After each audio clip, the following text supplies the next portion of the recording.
Right, thanks, Vicky. So good morning, everyone. Welcome to our 2024 practice session of student presentations for the 2025 Transportation Research Board annual meeting in Washington, D.C.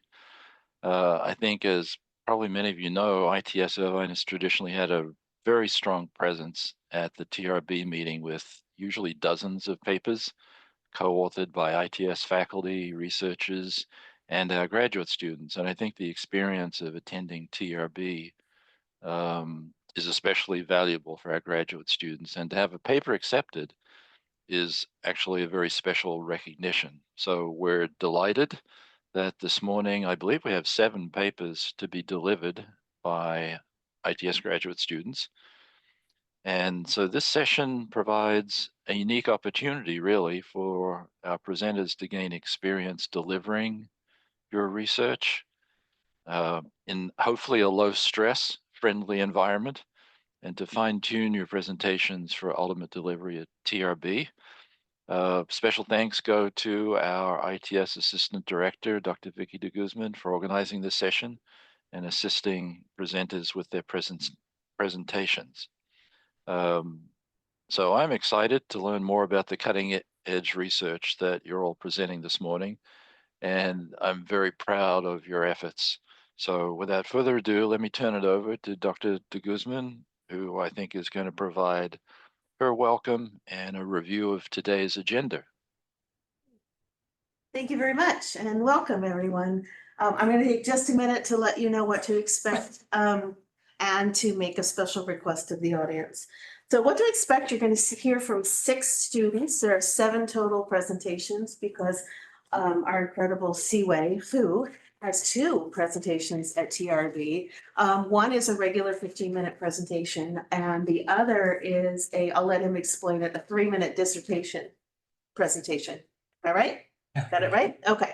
So he will share both of those with you. Now the request I have of the audience, this, as you heard, is a practice session. We will not do our speakers any favors if we see a typo or something, we're too nice to point it out. So speakers, part of the reason that we really, wanted to schedule this for you, and we want you to put your exhibits up for us, is because what we've learned in the past is that sometimes when you amplify your poster or you present, we, the audience, see a typo or a mistake or something that's not quite clear that would have been very difficult for you, the author, to have found yourself. It's really hard to proof your own work. So one of the things that we're going to do in the audience is we're going to be copy editors while we sit at our desks, and we're going to be looking really carefully. And if we see something that maybe you would like to look at or consider a little further, we see a typo, we're going to point that out to you. We have moved this session up a little bit earlier than we normally do in the year so that you have plenty of time to incorporate this feedback. So again, welcome everyone. Thank you. Congratulations on your acceptance to TRB. And I will now turn the time over to our speakers and their advisors who will be introducing them.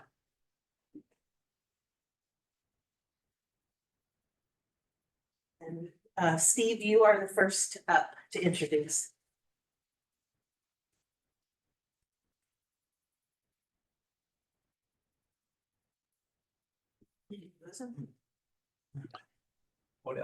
Okay, who am I introducing? Guliang. Oh, okay, all right. Okay, so it's my pleasure to introduce our next speaker, Guoliang Feng. And Guoliang is a PhD candidate in civil and environmental engineering, in transportation systems engineering, and obtained his master's degree at UCI in late 2020. He joined us in 2019 fall.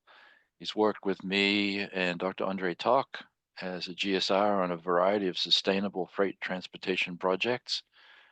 From Caltrans, the Air Resources Board, and UCITS statewide transportation research program. And so we've come to rely on Guoliang as our lead GSR and tireless, conscientious contributor.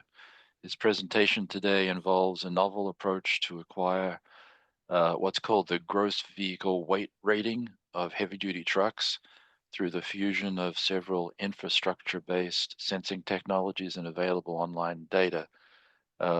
These gross vehicle weight ratings of vehicles are widely used in freight planning and emissions analysis, even though sources for providing such ratings are quite scarce and limited in quality. So I think That's this it. presentation is going to generate a lot of interest at TRB.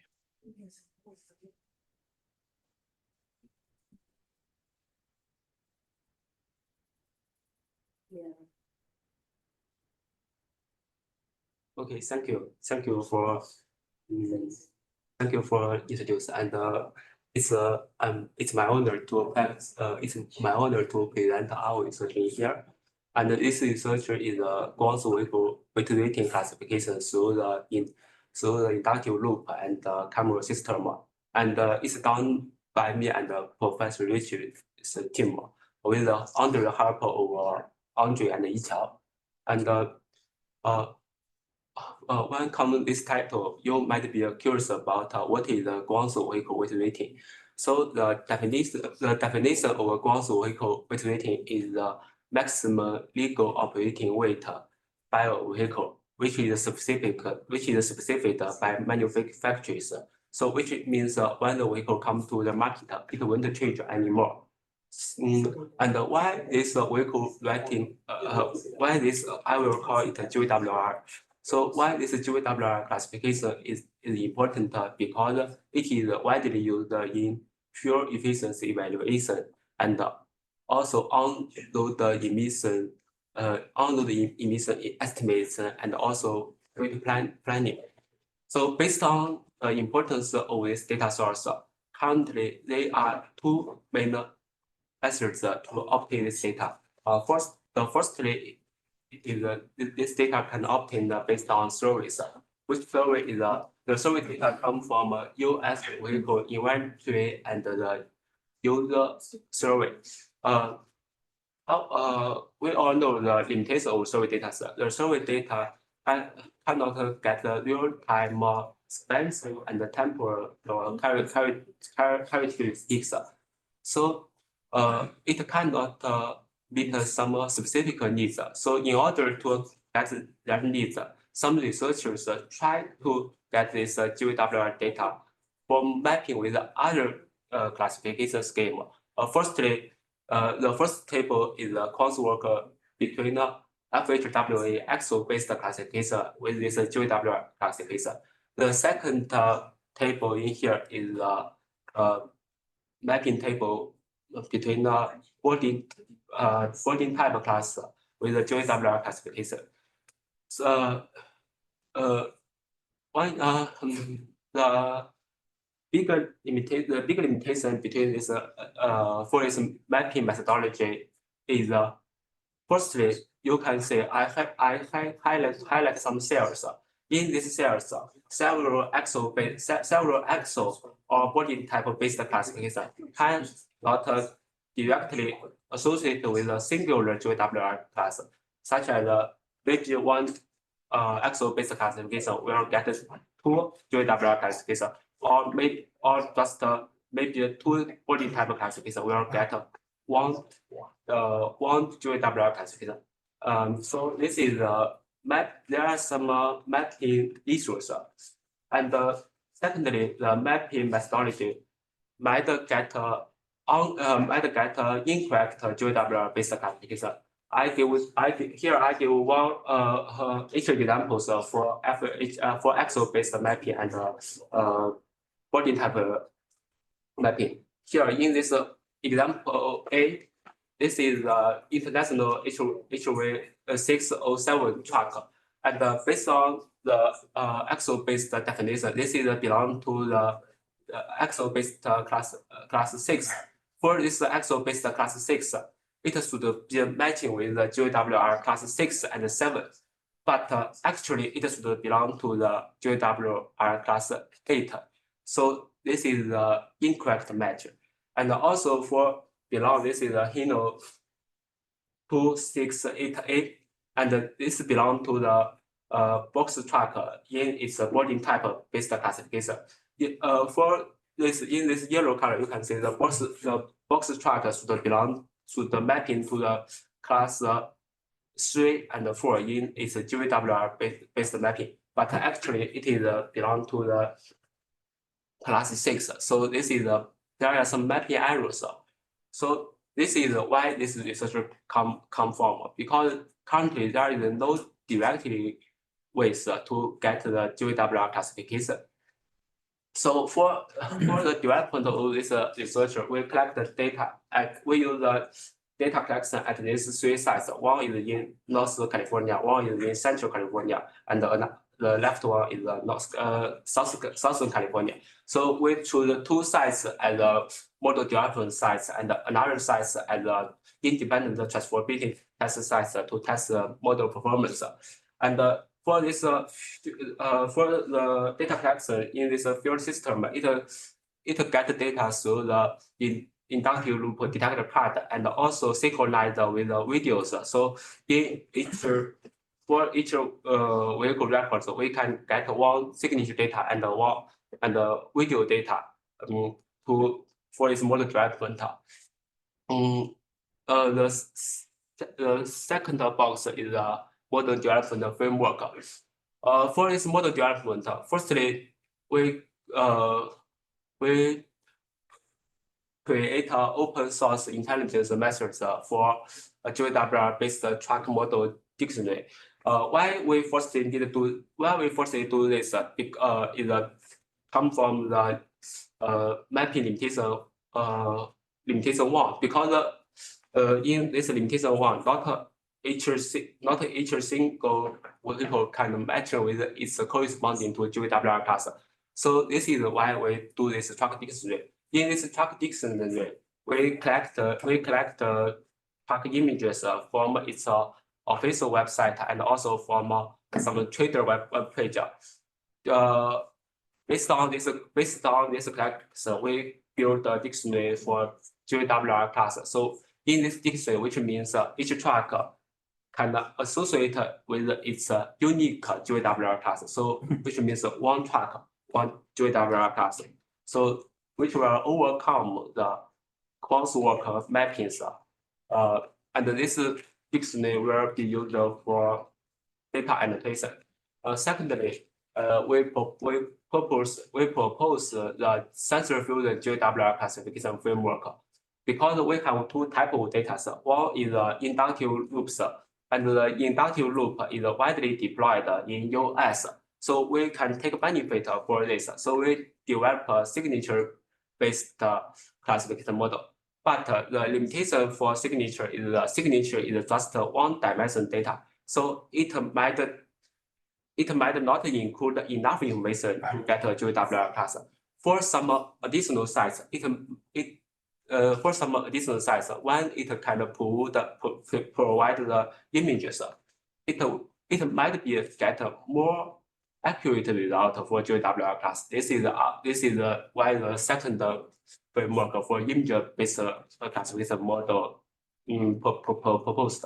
And based on, because for each vehicle, if one site have two these sensors, inductive loop and images, we tried to like fusion these models results to see whether the performance can be better or not.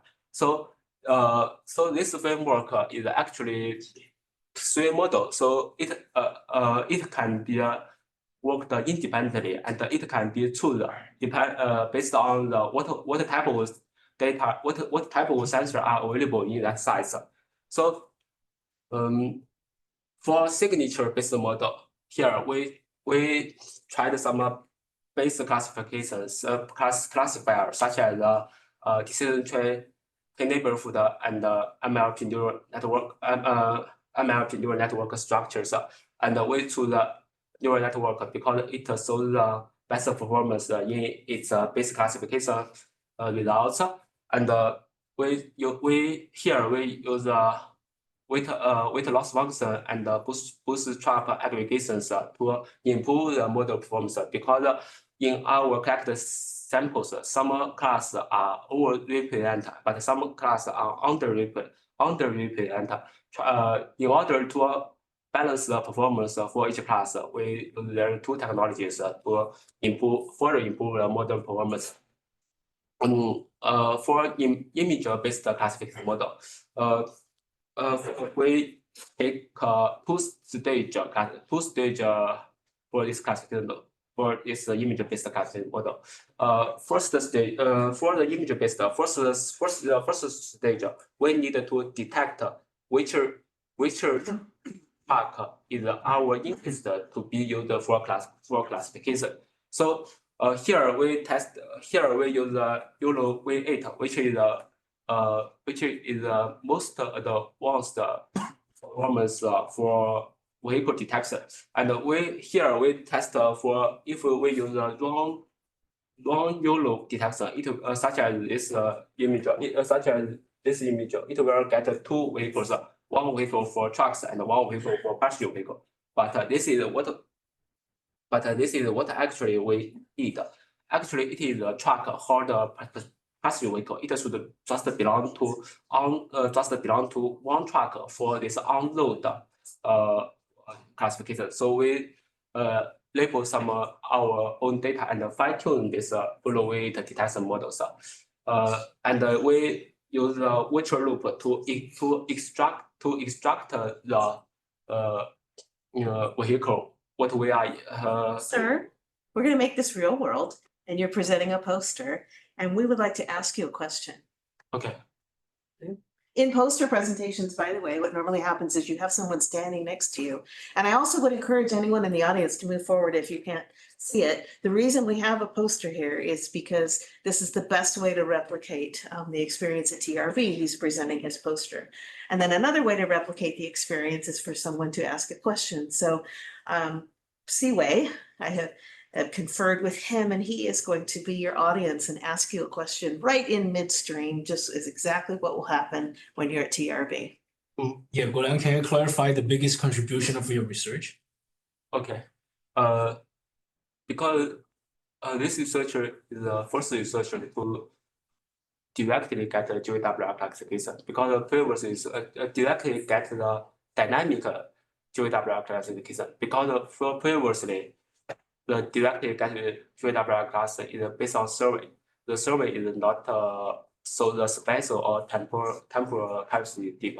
Another way to get the GWR classification, which has the temporal and the spatial characteristic is the mapping with the other classification result. Here I already saw their limitations. It's not accurate enough. So this is the first researcher to directly get the GWR classification, which can show the vehicle activity. Yeah. Got it. I have another question. How often is it you would have this availability to do signature-based and image-based at the same time? In the real world, is it often they only have one type of sensor or the other, or oftentimes you have both? I guess the majority of time should be just for signature-based model. So the image-based is a supplemental sensor for the size, yeah. Because the inductive loop is widely deployed, but the video is not. Maybe just for a few sites can use the both. And do you think it's significant enough of an improvement with the fusion to warrant like investing in more image-based sensors, or it's not that large of an improvement? We for this we both compare our three model with the state-of-art mapping method. So even though it's just one measure available, so the result is better than previous method. So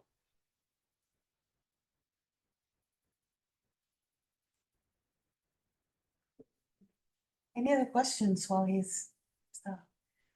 Okay, we have about 3 more minutes for you to kind of wrap it up, and I would encourage the audience to interrupt just like you're at a poster presentation. okay. So okay. Go the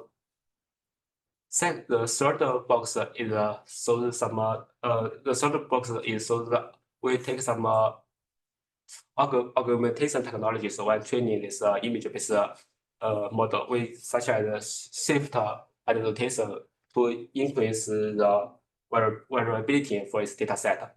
And the last step is for the model fusion, because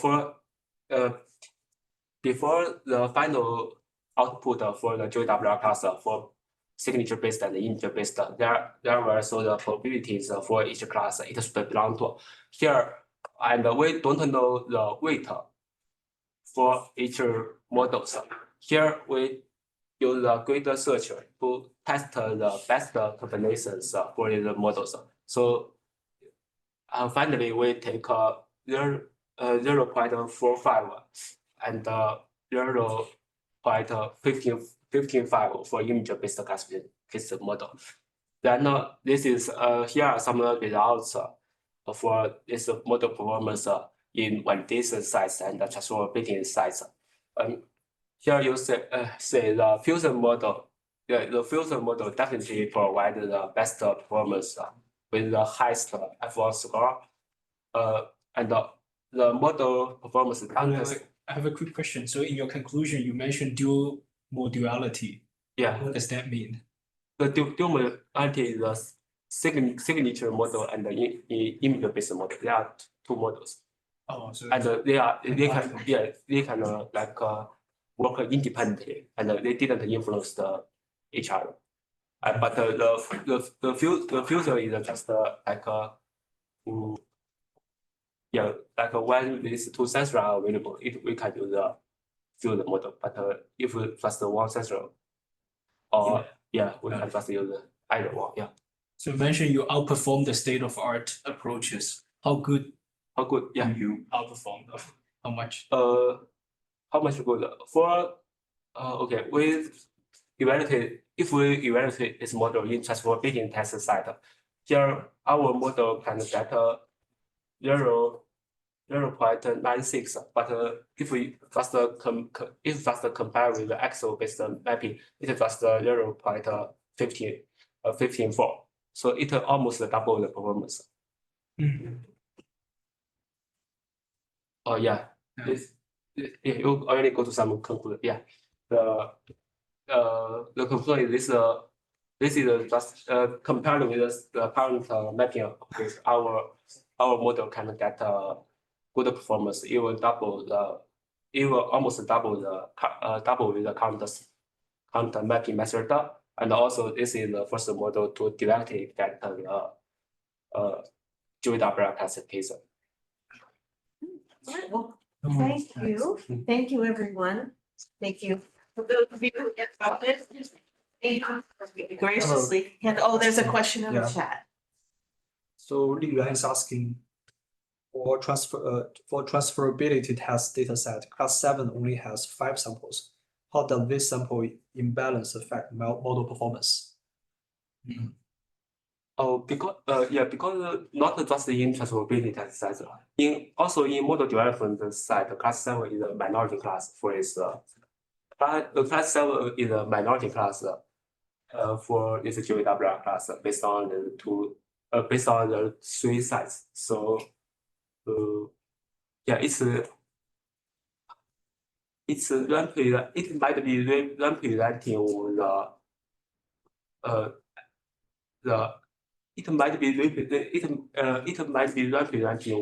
task activity on road. Yeah. All right, thank you very much. Invite Nat. Professor Dean. While Amin gets his presentation loaded up, some background to the work that he's going to do. This study came about from an interview I had with a news station in Arizona, and it was about an app that was created called Buzzy.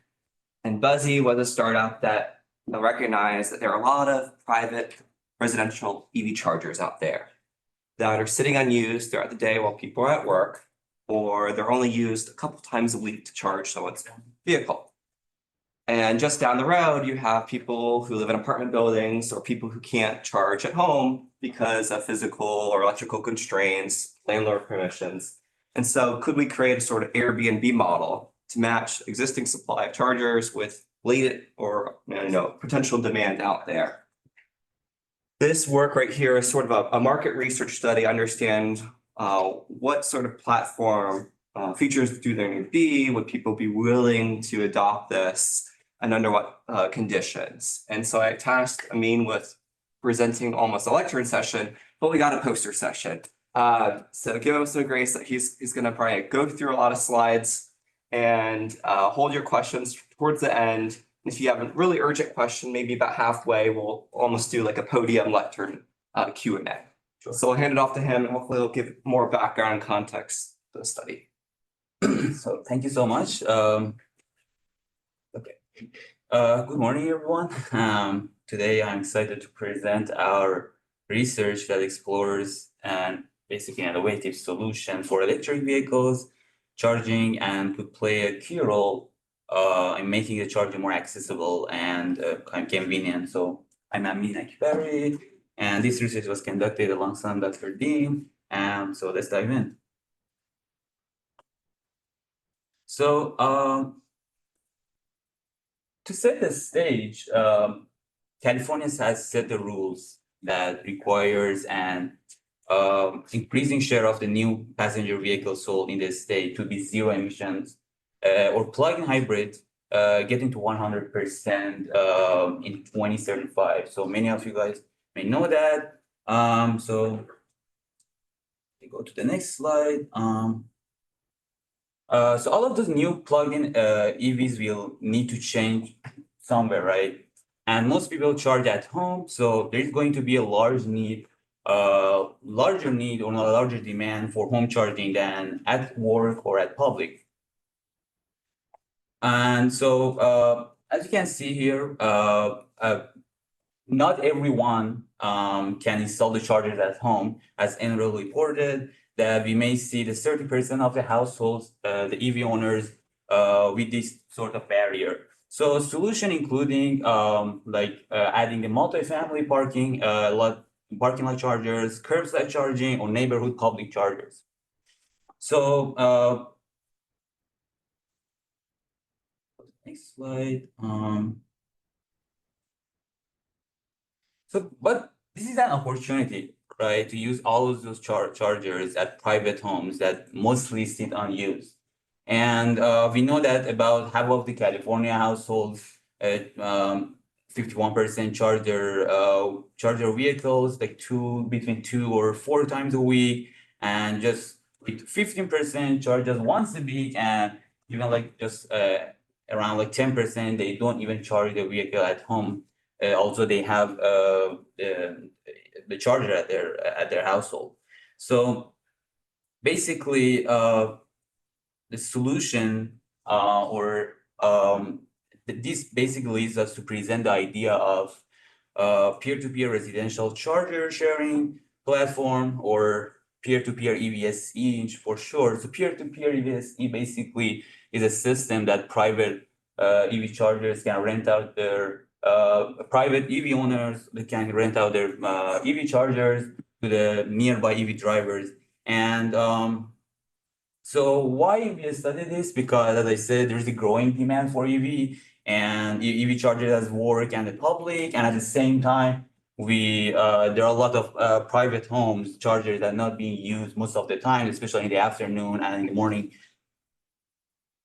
So if we go to the research goal that we determined before, we aim to access the awareness of this system, including identify the most important features for hosts and the renters, and analyze the benefits and the risks of participation.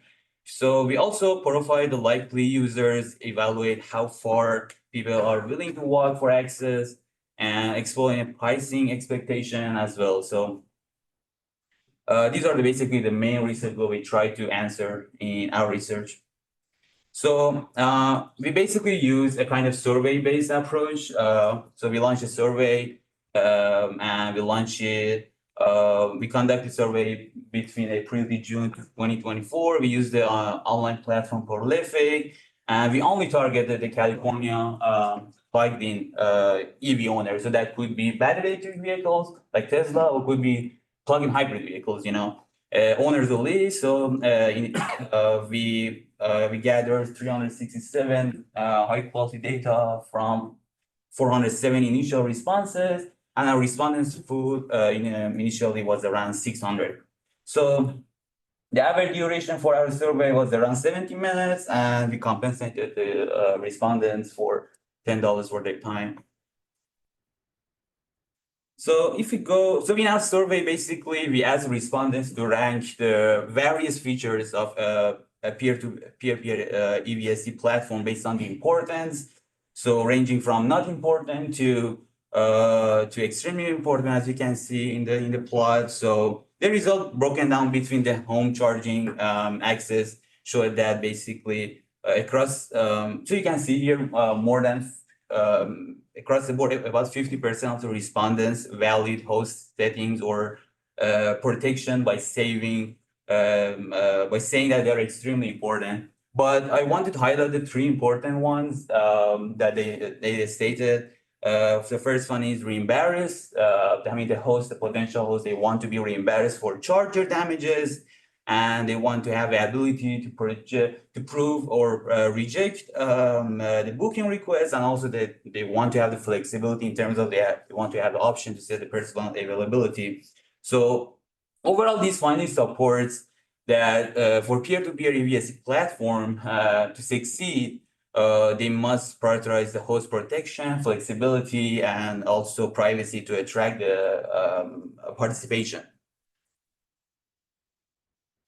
So in our survey, we also asked them to imagine, for example, they are the renter in the slide, to view these potential benefits in the y-axis and rank their importance using a scale from not at all important and to extremely important. And for benefits, the top priorities, as you can see here, we're having the convenient availability, nearby chargers, and monetary benefits like the amount of the discount to the public chargers. And also, if we go to the, but it's just not about the benefits. We also explored the risks. On this slide, you will see that the renters were the important factors that they mentioned was the liable of the damage to the charger, and also the liable of the damage to their EV from the faulty equipment. So now shifting from the renters to the host, this time we only focus on those that they have the level 2 chargers at their home. Why? Because they are the only one that technically and realistically can participate as the host. Because if you have a level 1, it's too slow and nobody gonna use that. Because level 1, for example, if you want to charge your vehicle from 20 to 80%, it takes like almost maybe 40 hours or sometimes more than that. So so for benefits, kind of similar results, kind of validate our findings to the renters that they want to providing the convenient and available charger to the others, and also the monetary benefits for the monetary benefits basically for the host. And if we go to the same, we did the same thing for the risk for the host, and on the flip side, we can see the liable of the damage to the charger, liability of the damage to the EV from the faulty equipment. So kind of similar result to the renters. So if you move on, basically, in our survey, we asked respondents to a variety of the attitudinal questions and like how important safety and privacy or financial incentives are to them. So these questions aim to understand their preferences and concerns. And so we asked them to rank this question based on the importance and to analyze these responses.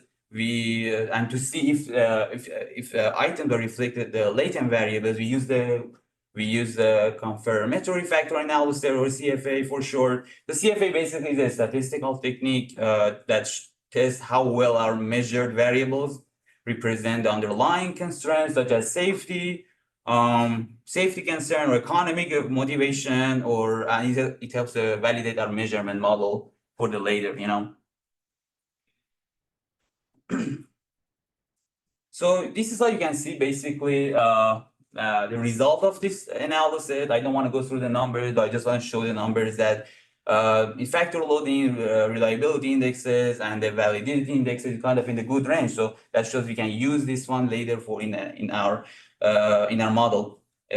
So we also so our CFA analysis couldn't consider or explain all the attitudinal question, and we also didn't want to like lose the information. So we also except that we also used another analysis called principal compound analysis or PSA, which is basically a statistical technique to reduce the dimensionality of data while retaining as much as information as possible. So basically, this allowed us to analyze the remaining attitudinal variables, as I said, that didn't fit into the CFA model and capture their underlying patterns. So this kind of dual methodology is also used before in the previous literature, so it's not kind of a new, especially in the ride-hailing. So, so we did all of this because we wanted to create and construct our regression model. So we gathered all of this data, demographic data, risk, benefit, all of these things to basically want to know the likelihood of being the peer-to-peer EVSE renter or host. So the goal was understand the key factors that influence this likelihood and determine the robustness of these results. So to achieve this, we built two models, one without attitudinal variables and one with these variables included later. So because we want to know that our model is robust enough without changing the significance of other variables. So if we go to the result of this model, for example, the first model was about the renter likelihood. So if you look at what factors make someone more likely to use the peer-to-peer EVSE system as a renter. So for example, as you can see here, those PHEV owners or plug-in hybrid electric vehicle owners more likely to be a renter. That kind of makes sense because these owners probably have a less mileage than the battery electric vehicles. And those people that have a higher weekly mileage are more likely to become a peer-to-peer EVSE renter. And also, as you can see here, the indexes for the attitudinal variables or latent variables, social interaction and support for EV charging policies. Those one has a positive impact or associated to the renter likelihood. But in the other hand, for example, those residents, the detached house residents, and those one that they stated are unwillingness to walk to access the EV peer-to-peer EVSE are less likely to become a renter. Kind of makes sense. For example, for the detached house, if you are a detached house, you probably have EV charger at your home. So you're less likely to rent EVSE outside, right? So if we go to the next one, same for the host likelihood, you can see the result and the key factors that we found that from the model. For example, those one that they use a scooter or bike or kind of public environmental kind of transportation modes often in the months, they're more likely to use this kind of technology. Why? Because those type of people are kind of environmental friendly. They want to support this kind of policies and system that can support and help the environment and reduce emission. And let's, for example, you can see again the latent variables like economic motivation, social interaction, and support for EV charging policies. Those one has a positive impact of host likelihood. So and at the end, we also didn't stop. We also we asked respondents about their economic expectation regarding peer-to-peer EVSE adoptions, or renters were asked how much of a discount they would require compared to the public charger rates. And why the hosts were asked about the markup they would expect over their residential electricity costs. So these insights allowed us to basically explore the feasibility of this technology by matching the renter and host expectations. So especially the discounts renters want align with the markups host demand. And so if we go to the next slide. Okay, to refine this analysis, we basically consider potential regional differences across California. Why? Because electricity rates and perspective can vary significantly across state. So we categorize these responses based on the three major investor-owned utilities. So, you know, in the north, basically, the one that serves most of the area is Pacific Gas and Electric. And in the south, Southern California, some of you guys may have heard of it, and also San Diego Gas and Electric. So we use the statistical tools such as kernel density estimation, other things to basically test the significant difference.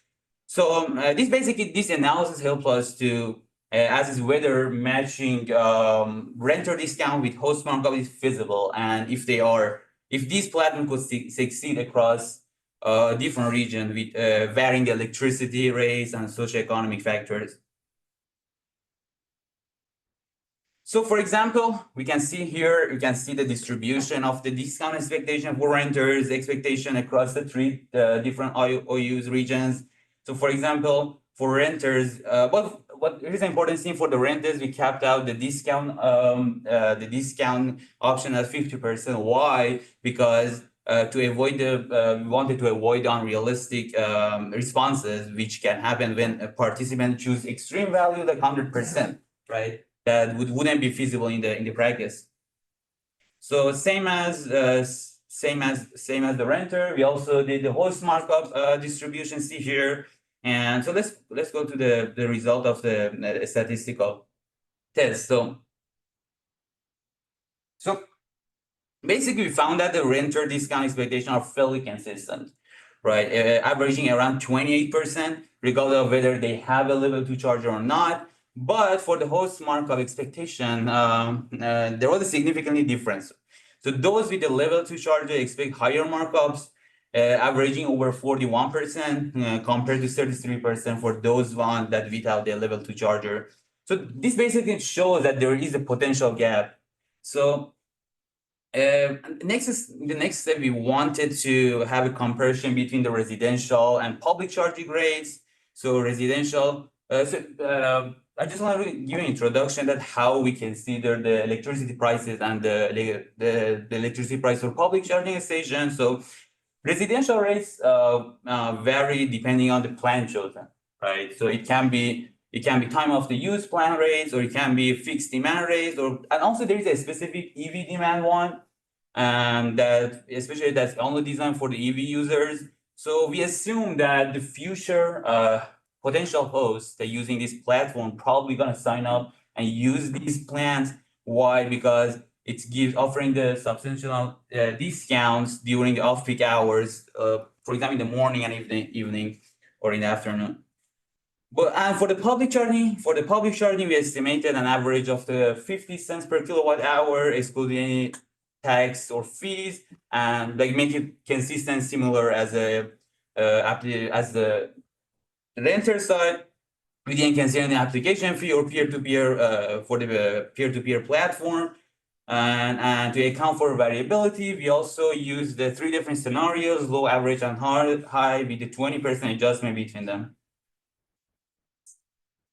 So at the end, basically, you can see the viability analysis for Northern California, primarily served by the PG&E, and even on the favorable condition, you can see here, such the present day residential rates and the high public charging rates.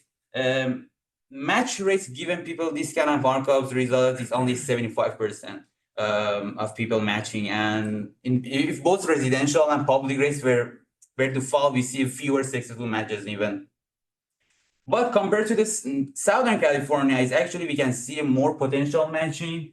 And I don't want to go through the numbers, but the reason that we can see more potential matching here in the Southern California is because the differences between the public charging station electricity rate and also the residential is kind of more significant rather than the north. So we have to have I mean, it kind of makes sense if we expect that there is a more matching in the Southern California.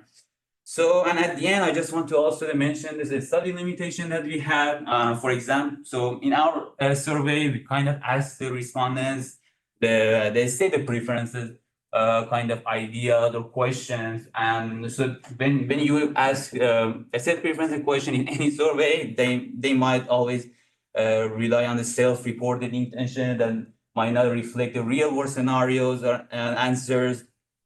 And also we only use the binary logistic regression because we didn't have the enough degree of freedom, but it could be a potential improve. We use some structural equation modeling, including or introducing more variables, more interactions, and also again when you use the survey, there is a potential of respondent fatigue due to the surveillance, and also exclusion of actual usage data from existing peer-to-peer EVSC platform that we couldn't find that basically.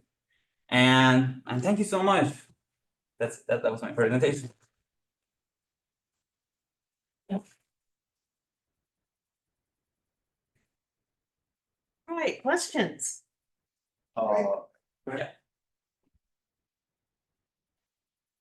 had a question.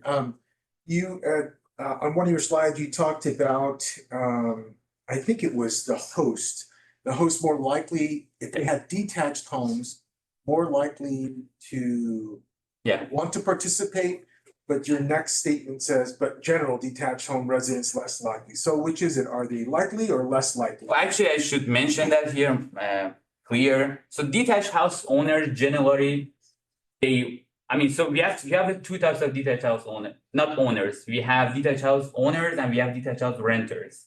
So those ones that they were owners, there was a positive association. That makes sense because you have your own house, so you have you can do whatever you want. But when you rent a house, you probably don't wanna because you don't know what's the policy. If there was any damage, you have to report it to the host, but there was a negative impact. Yeah, it's great. You just may want to, for your presentation, clarify that. Yeah. Just be clear on like just being consistent through your presentation. So when they, upfront, and everybody else knows when you say resident, you're implying. Yes, or exactly. saying that the Thank you so much. Yeah, because on the previous slide, you had the Tesla effect, now you have the landlord effect. Yeah. Yeah. And also, as I said, Tesla owners are less likely to become renter. Why? Because of their fast charging super network, which is more reliable than the other networks.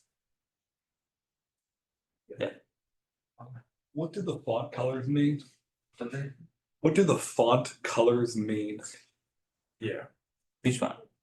The green, the red, the purple, the blue, Oh, like keeps changing.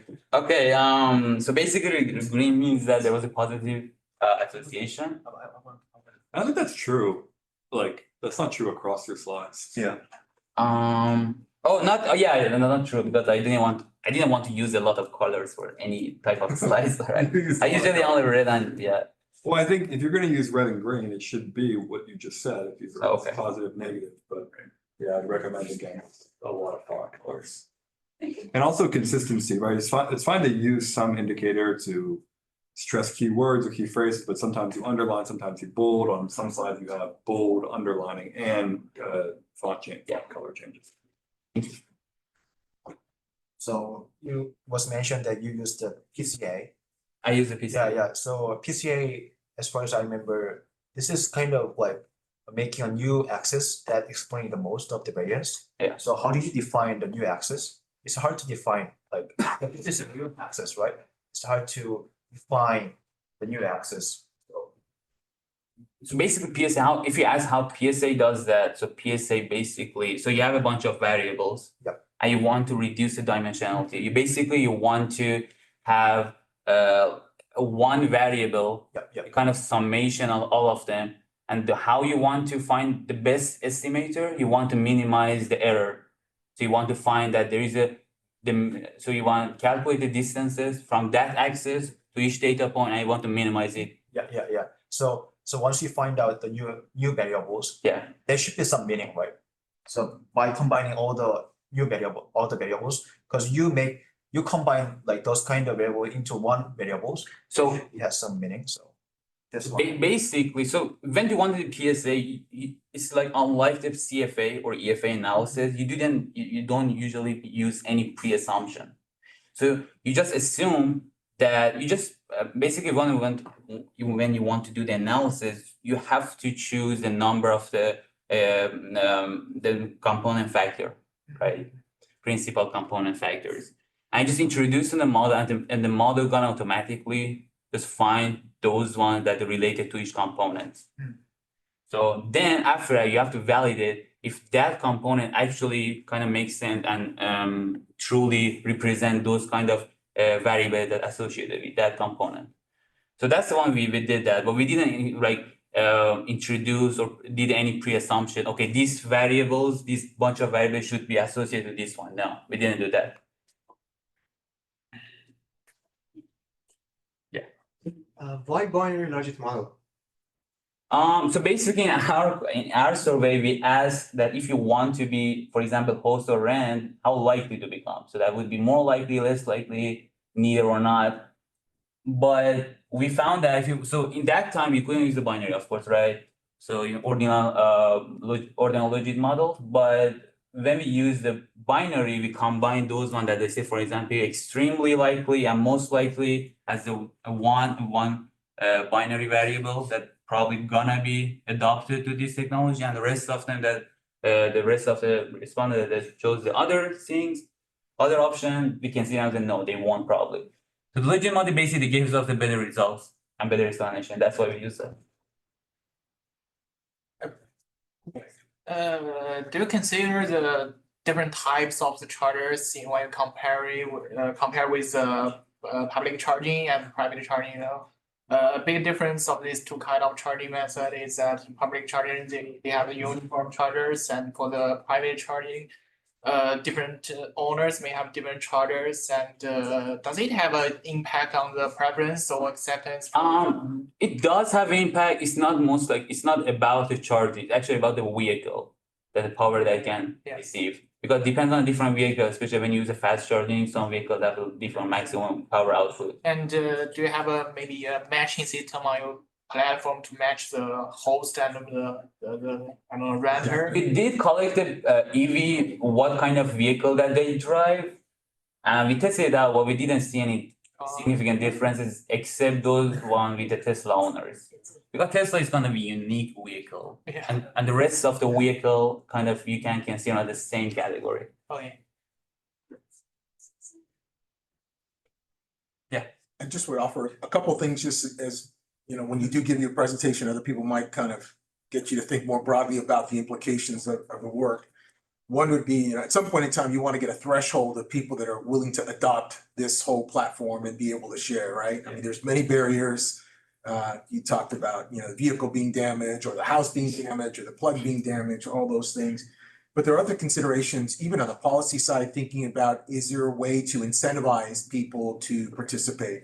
Yeah. On the, let's say the homeowner side or the renter side, you know, are there subsidies that maybe cities, towns can offer? Which is one thing to think about, like, you know, that's a whole nother world of how to kind of move that part forward. But there are also incentives potentially even from the electrical company, you know, incentives on what the charge for, you know, per wattage per hour or whatever. But also there are probably tax implications because you might feel good about having a charger at home and, you know, someone's using your charger and you're making money, but you're going to get taxed on that money. So, you know, are there reductions there? So that's one thing to kind of think about if somebody asks you. The other thing on a broader perspective would be a safety issue for the homeowners or whoever's, like if you have a home and you've got a charger, someone's going to be parked maybe in your parking lot or somewhere else for a couple of hours, 3 hours.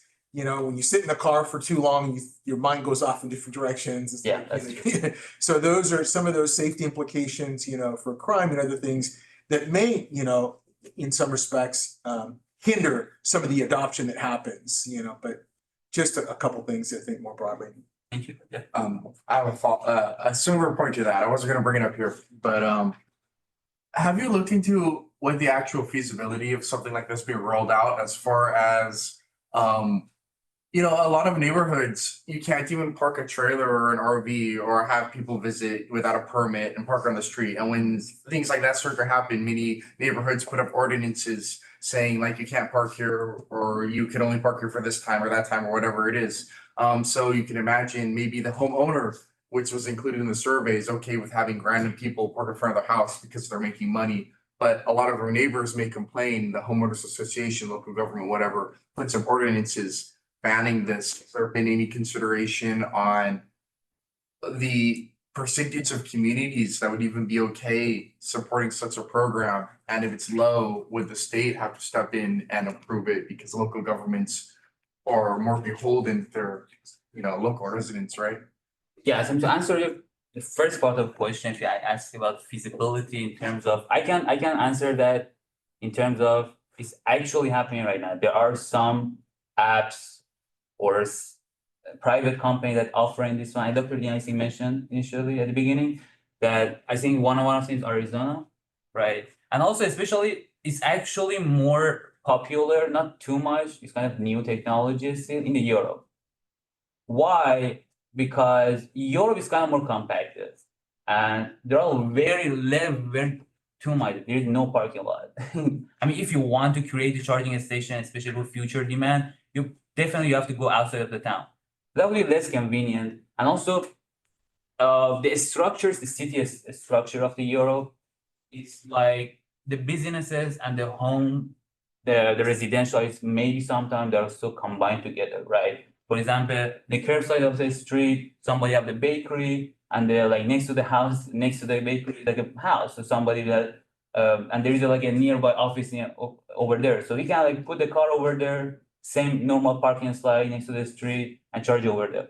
But in terms of you're asking if it's feasible, and that you're completely right, because it's like the same kind of technology as Airbnb, you can say, because Airbnb has the same kind of vibe, because you're renting out your home to the strangers a lot, and some neighbors around you may not be comfortable. So that should be considered. I mean, that you're definitely right if you want to answer the question.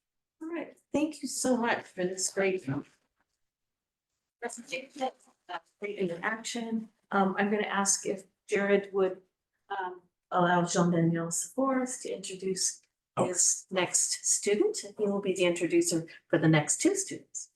It's remote. He's virtual, yes. Okay. I don't know how to. Yeah. So Professor Jean-Daniel, you can just start speaking.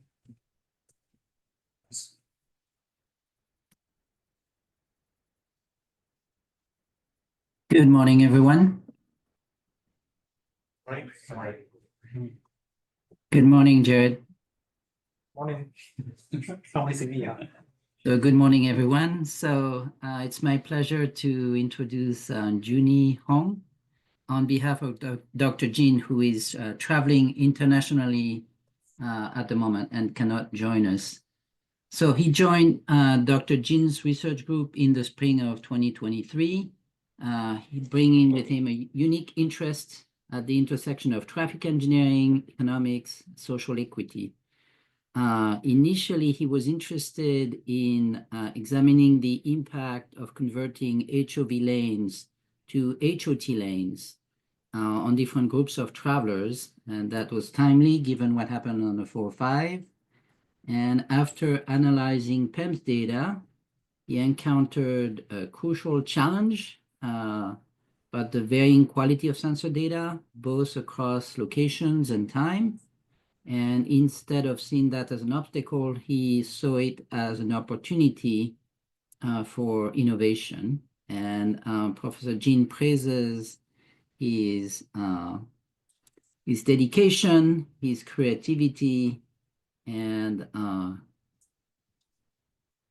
this gave way to some of the research that he's going to present today. Thank you.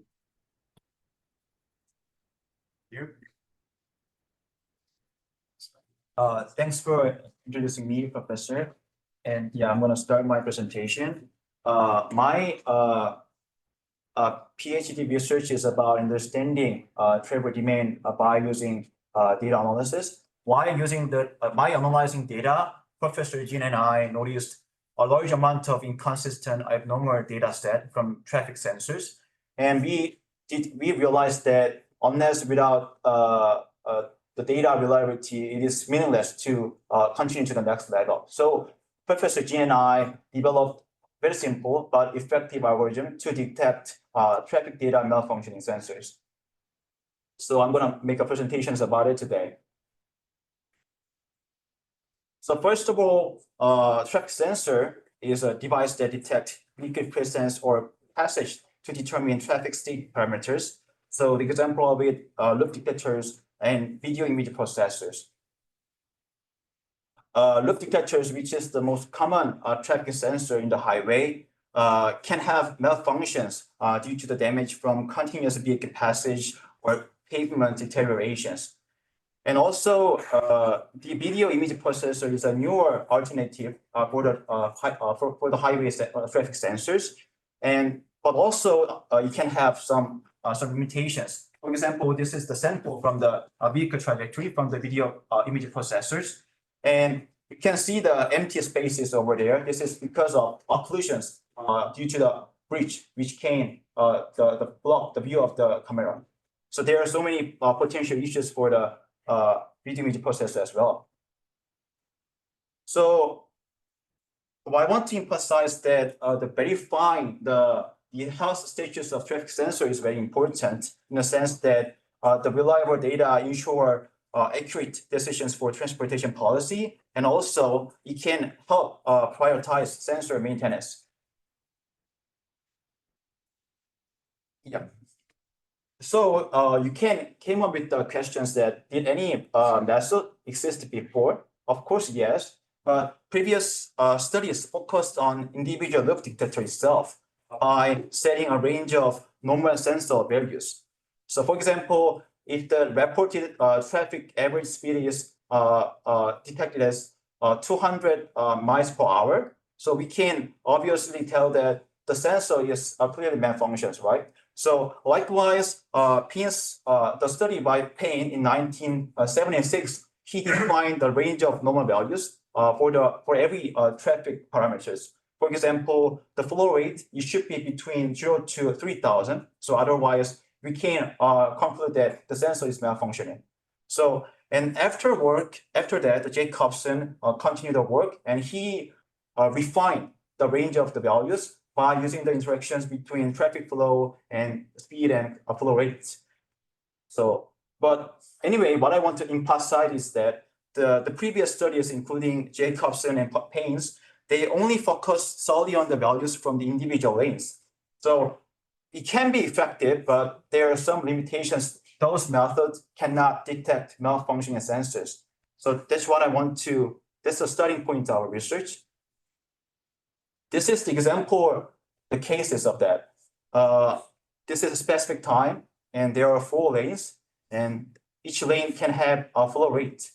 And if you just take a look for each values, the value itself fall within the normal ranges. But if you take a closer look for the lane 1 has very low flow rate compared to other lanes. Especially when you think about the other lanes represent very high, very near congestion level state. The lane 1 value does not make sense actually. So this kind of cases cannot be told by the individual sensor-based algorithm, which is explained in the previous method. But by considering lane-to-lane correlations, we can tell that this lane 1 has something wrong with that. So this is the idea of Professor Jin and I come up with how to detect malfunctioning sensors. So actually, many studies have shown that there are high lane-to-lane correlations between the lanes. So many studies use those relationships to impute missing data by using the adjacent lanes data. And also they use those relationships to predict the traffic state of the next time turn. So, and strong lane-to-lane correlation refers that traffic state would not deviate significantly from each other's, which means that the correlation maintains a consistent level of variations between the neighboring lanes. So if we can find out the range of the variations between the lanes, and if you can find out the lower bound and upper bound, the upper bound can be a can play a role for threshold, determining between the malfunction sensors and well functioning sensor. So that's the starting point of our research start. Yeah. And just real quick, for your vehicles, is it absolute vehicle or is it scaled for like passenger vehicle length? This is just vehicle. Okay. Yeah. So how many vehicle pass through certain points? Okay, Hour. okay, so it's not converted to passenger. Yeah, actually, this is not actual data. This Oh, I is see, an I see. example to show the extreme cases of that. Oh, And this is 13 seconds data. This is 13-second data, but the unit of the flow rate is per hour per lane. So I converted it to 30 seconds to 1 hour to represent the value looks more straightforward. Yeah, this is just example, not the actual data, but show that those previous methods cannot detect malfunctioning sensors in those cases. So here is like framework our research.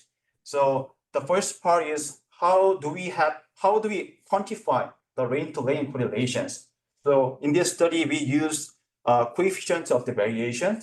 From now on, we call CV, which is calculated by standard deviation divided by the mean across lanes. So CV helps to compare relative variations because higher averages often correspond to proportionally larger standard deviations. For example, if we set random variable X and it has a standard deviation sigma, and if we scale up by 5X, the standard deviation should be 5 sigma. So actually the variation itself can contain the effect of the inherent variation itself, plus the impact by the size of the means.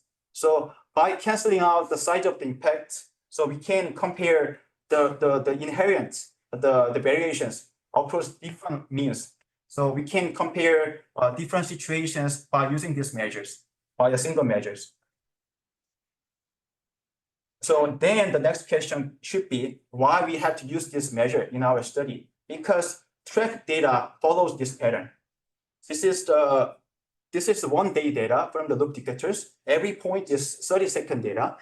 And if you see the traffic flow rate and traffic density, the pattern, they are increasing, they show increasing standard deviations as their mean rises. On the other hand, traffic speed did not show that patterns. So in our study, we chose flow rate and density for the parameter to detect malfunctioning sensor, not for the speed. And so that's our parameter to choose. And then actually what makes CV especially useful in our study is that is its ability to compare values in different means. This means that different means in traffic flows means different traffic condition. Traffic condition have different values from locations and day and time. So by using the measure of the CV, we can equally compare all the situations together. So we can combine all the cases, we can make the distributions of them, and we can set the threshold of them. So that's a great benefit of using the CV in our study. Here is, You should plot the CV versus the mean. Sorry, sir. You should plot Yeah. the coefficient of variation versus the mean so that we can see Okay. if it remains constant across the means. Okay. I've got the plot as well, but I couldn't show it, but that's very flat. Okay, well, I'm just saying rather than explaining it, you can just show it. Okay. Thank you. So this is the variable definitions. So we have every time step here, and we've got like a Q and low, which is density. So location I, J, interval K, and every lane L, we got the measurement here. And then we calculate lane to lane mean, and we calculate lane to lane standard deviations. And then we calculate CV by dividing those two values. So this is the structures of that. Also, as I mentioned before, our objective is to establish lane-to-lane CV lanes when all sensors functions regularly. So this is based on our knowledge that there is a high correlations between adjacent lanes, and we want to find out the upper bound to tell that to regard it as threshold between malfunctioning sensors and well-functioning sensors. So this is the concept, but how do we find out the upper limits? For this research, we use hypothesis test because we have a hypothesis and we can verify this hypothesis by using the sample data. So this is how we approach using the hypothesis testing. This is the flow chart of the hypothesis test. Firstly, we have to choose the parameter to test. So in our study, we want to know about the population mean of the CV from functioning sensors, and then we need to set the hypothesis, right? So our hypothesis is population mean of the CVs from the functioning sensor, normal sensors, is less than mu0. This is our statement, and we put the opposite statement as a null hypothesis, and then we choose the statistics as a t statistic because we want to know about the mean, and the true variance has not been known. So, and then after that we determine the rejection area as like 1%, and then after setting design, we did the experiments by using the sample data. For the hypothesis test, this is the objective hypothesis test is to verify our statement. So we need to set the statement in advance. Our statement is the population mean of the CVs from the functional sensors is less than mu0, which means that we also need to set the mu0 in advance as well. So in our study, based on other reference or other source of data we have, which can tell malfunctioning, we set the CV threshold as 0.2 for the flow rate and 0.919 for the density. But this value can be adjusted if this value does not tell that it significantly not reject our hypothesis. We can adjust by cycling this flow chart. As I mentioned before, in order to hypothesis test, we have to have sample data. And the thing is that our hypothesis is about data from the normal sensors. So we have to have sample data which guarantee the data itself is very reliable and from normal sensors. So we chose NDSIM data because NDSIM data is a video processor data, but this is accurate because the output of the trajectory was compared by the video from the researchers, the one-on-one check. So from the level of the macroscopic state variables, we can tell that the NDSIM data is reliable. So we got 56 samples, and this is the distributions of the CVs for flow rate and density. And yeah, so the sample mean for the flow rate is 0.096, and for the density is 0.129. So this is the distributions of them.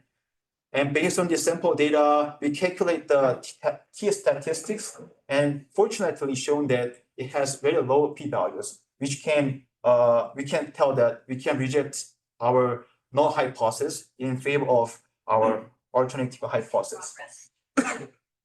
Yep. But yeah, until now we figured out that our threshold of the CV can tell that and we set the range of the CV from normal sensor, and we set the upper bound of that. But we never know this upper threshold can apply to other source of data. So the next section is about whether our threshold can be applicable to other sources of data. So from now on, we check our threshold to the PAMS data in the California. Specifically, we chose SR91 in Buena Park in California. The reason is that the location has both functioning sensor data, also malfunctioning sensor data. This is the same location in different years, 2011, 14, 15. If you see the pattern, this is 2011. The lane 1, 2, 3, 4, very like a consistent patterns, right? But on the other hand, 2015, this is very extreme cases. Even though this is the well-known capacity, lane 3 has over the capacity. On the other side, lane 1 has too low traffic flow rate. This is obvious that it is malfunctioning. 2014 is kind of controversial in my opinion, but I think that yeah, this is malfunctioning sensor, especially lane 1.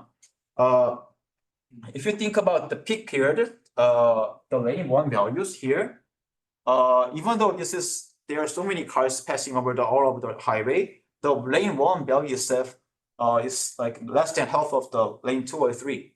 So this is kind of does not make sense for me as well. And also I looked through other papers, even though it was mentioned in my papers, some paper define the types of like lane distributions in the different cases, but they never show such cases among the list. So I regard that, yeah, this 2014 pattern might be abnormal patterns. So after dividing the cases, I check out the traffic flow and density patterns, and this is shows different patterns as well. And the CB patterns. So I set the So I checked, I selected 2011, 12, 14, 15, 23 data for the same months of the period. And then this is the well-functioning years, 11, 12, 23. This is well-functioning case and malfunctioning case. And this is our threshold that we set in the previous section. So we can tell that our threshold can divide well-functioning and well-functioning sensors case. So this is like a case study, yeah, which this threshold can be applicable or not. So this is the results of my research for TRV. And there's also limitation as well, because when we have to calculate the Q and traffic parameters, we need to set the domain of the parameters. Like we need to set, we calculate every 500 meters for the Q, or we can calculate every 1 kilometer for the Q. So depending on the size of the domain, the value of the parameter can be varied. So we need to check the sensitivity of that for the next studies. And also, we need to also consider the different types of lanes for HOV lanes, HOT lanes, because in our study, we only consider a general purpose lane. So yeah, this is the current limitations of my study, but yeah, thanks for listening to my presentation. Thank you. Questions, discussion? Yeah, I have a question. Although it like the, it seems reasonable, right? If the different lanes have different flow rates, probably they should be more consistent, but also you could think about maybe the lane 1 or lane 2, the rightmost lanes, so they have potentially a lot of freight traffic. The other lanes don't. So you can imagine situations where the flow rate is actually different and it may maybe not be an error. Yeah. How do you take care of that situation? Yeah. So actually my study assumption that we recognize the lane to lane imbalance, but we want to find out the range of imbalances. And if the range of imbalance is go over certain ranges, we can tell that this is something wrong. So we recognize the difference, under the line, but we want to find out the range of that. And then you're only comparing the lanes, the imbalance, right, when they're all at the same mile marker. Have you considered comparing them in sequence in the sense of there's the flow rate and then the next sensor down the road or above the road, they also have the flow rates, right? So because you can imagine the errors in the sensors may be correlated at one spot if they have similar environmental condition, temperature, other type of degradation, right? So all of them are failing consistently. Maybe, but if you compare them in sequence, there should be a consistency, right? Okay. Yeah. Of course. Yeah. So, I mean, like the loop testers are, if they are connected to each other, their patterns should be consistent each other, right? Yeah, what I'm saying is you're only comparing them, the different lanes, right? All at 1 mile marker. Yeah. Also consider to compare them with the the sensor before and after, right? To also have another layer of capturing like Yeah. malfunction. Yeah. Actually, that's the paper of the Jared right now. So about the network-based malfunction detections. Yeah, so but my study is focused just one location because I felt that this is more like easy to approach because we have to know all the networks like detectors informations if we approach network-based. But yeah, if you just want to know about just one locations, yeah. So in that case, we can use my approaches. That's how I felt. Yeah. It's a good presentation and interesting work. Did you see if your method is better than the prior work you showed? Better for It's picking up things that a single sensor only method is picking up. Yeah, I think as I showed the my examples there, I mean this can be an example that my method can be more sensitive to detect malfunctioning. So yeah, in that case, right? So even though individual algorithms they cannot detect these are malfunctioning, right? Because all these values fall into the normal ranges. But by considering the lane-to-lane correlation, we can tell that lane one is something wrong. So I think by these cases we can tell that our which is more sensible. Yeah, I also wonder, if because there are this data are two distinguished. Why if we just plot clusters to a cluster or classification, whether that cluster can like detect which is good, which is bad. Because by the way, we just use a binary cluster to cluster for data. Clusters here. Yeah. Or two clusters. Yeah, two clusters. If just we apply some cluster models to cluster the data you used, whether the cluster can cluster which data are normal, which data are abnormal. I was going to say two because I cannot get the two cluster. What's the meaning of the two clusters? Yeah, because in your research, the first contribution is a single value to do like a classification, which detector is bad, which detector is not bad.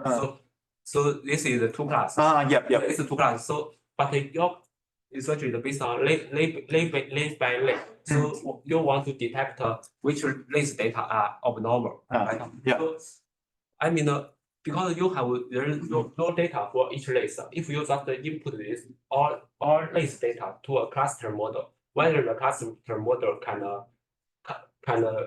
generate two clusters, such as the cluster cluster two, cluster lane one and lane two, they have a similar performance, but lane three and lane four they have similar performance.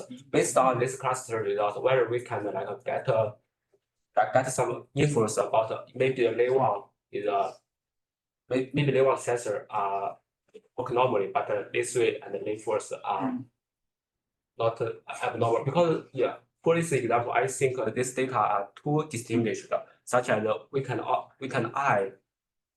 lead to like cluster one cluster lane one are significantly different with this lane two, lane three, lane four. So I'm thinking whether cluster can perform this or not. To be honest, I have not thought about that way before. But yeah. So I think that's a good idea because So because the cluster also can like use the historical data for its lines, also can present the relationship between lane and lane. Okay, that's what I was trying to say before. Like the lane 1 and 2 is a free traffic. The other lane's no free traffic. It's different. You should. Yeah. So actually, I think the baseline of this study is that, of course, there are some like different characteristics for each lanes. So we have to recognize that first, because of that, there should be some variations between the lane to lane. But there should be some ranges, but between some cases where the range is over some threshold, there could be something unexpected situations, right? So we have to recognize the differences between the lenses, right? And I know this is fake data, but when you actually did your study, Yeah. you convert every vehicle into a passenger vehicle equivalent? No, just Because you can imagine a situation, right, where you have one lane that has flow rate 500 Yeah. vehicles per hour, and another lane is maybe 1500, so they seem very far apart. But the one lane, it's all trucks. It's 2 times the length, right? You multiply 2 times, now you're at 1250 versus 1400, not that different. got it. Thank you. We're gonna have, in the interest of time, we're gonna have to take one last question. We have an online question for Oh, you. And then we're gonna invite Professor Sepphoris to introduce our next speaker, Seaway. Okay, so Liu has a question. He said, did you consider lens change in your detection zone? No. Yeah, I have not yet. Yeah. Yes. Oh, I'm sorry. Not Seaway. Shakib, sorry.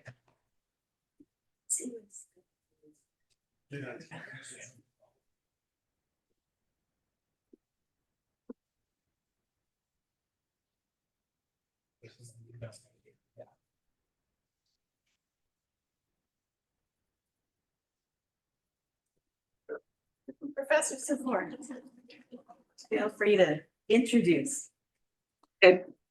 Again, thank you, Vicky, for organizing this event. I think it's a great opportunity for our students to work on their presentation skills and to get very useful feedback. So it's now my pleasure to introduce Shakib Kafarshan, who is an MS PhD student in civil and environmental engineering here. And he's pursuing, this is part of his master's thesis, where we worked on a project that was funded by the California Air Resources Board. And for this project, so the goal of the project was to gauge the possibility or the potential for decarbonizing off-road engines. And Shakib focused more specifically on construction equipment, which is, as he will tell you, quite important. So Shakib has a Bachelor of Science in Civil Engineering from Sharif University of Technology in Iran, in Tehran, Iran. His research interests center on the optimization of transportation system and the application of AI in transportation. He loves to play soccer, he likes to cook and hike. Please welcome Shakib. Thank you. Hey, hello everyone. Thank you so much, Dr. Sepphoris, for the introduction. As Professor Sepphoris said, this project is about electrification in construction vehicles. Basically, it's a comparative economic analysis of electric versus diesel construction equipments. So, what is the importance of this electrification? Construction vehicles almost contribute to 1% of global CO2 emissions and almost 400 million metric every year. And they also contribute to, emit high levels of PM 2.5 and noise pollution, especially which is really important in urban areas. Basically, you don't want your neighbor when he's doing construction to have lots of noise. So electrification basically would eliminate this problem. And it's also strongly aligned with the global climate targets and environmental sustainability. The problem with the construction and all the off-road equipments is that they lag behind a little bit compared to on-road vehicles in electrification process due to some unique challenges that they are facing. For example, the powertrain that this off-road equipments and construction equipments need is more complicated than the on-road vehicles, because the on-road vehicles just they need to generate power in one direction, but in construction example, it is much more complicated. They need to excavate, they need to, do the loading. And they also are exposed to harsh environments such as dust, cold, and heat. So they need much more durable, powertrains.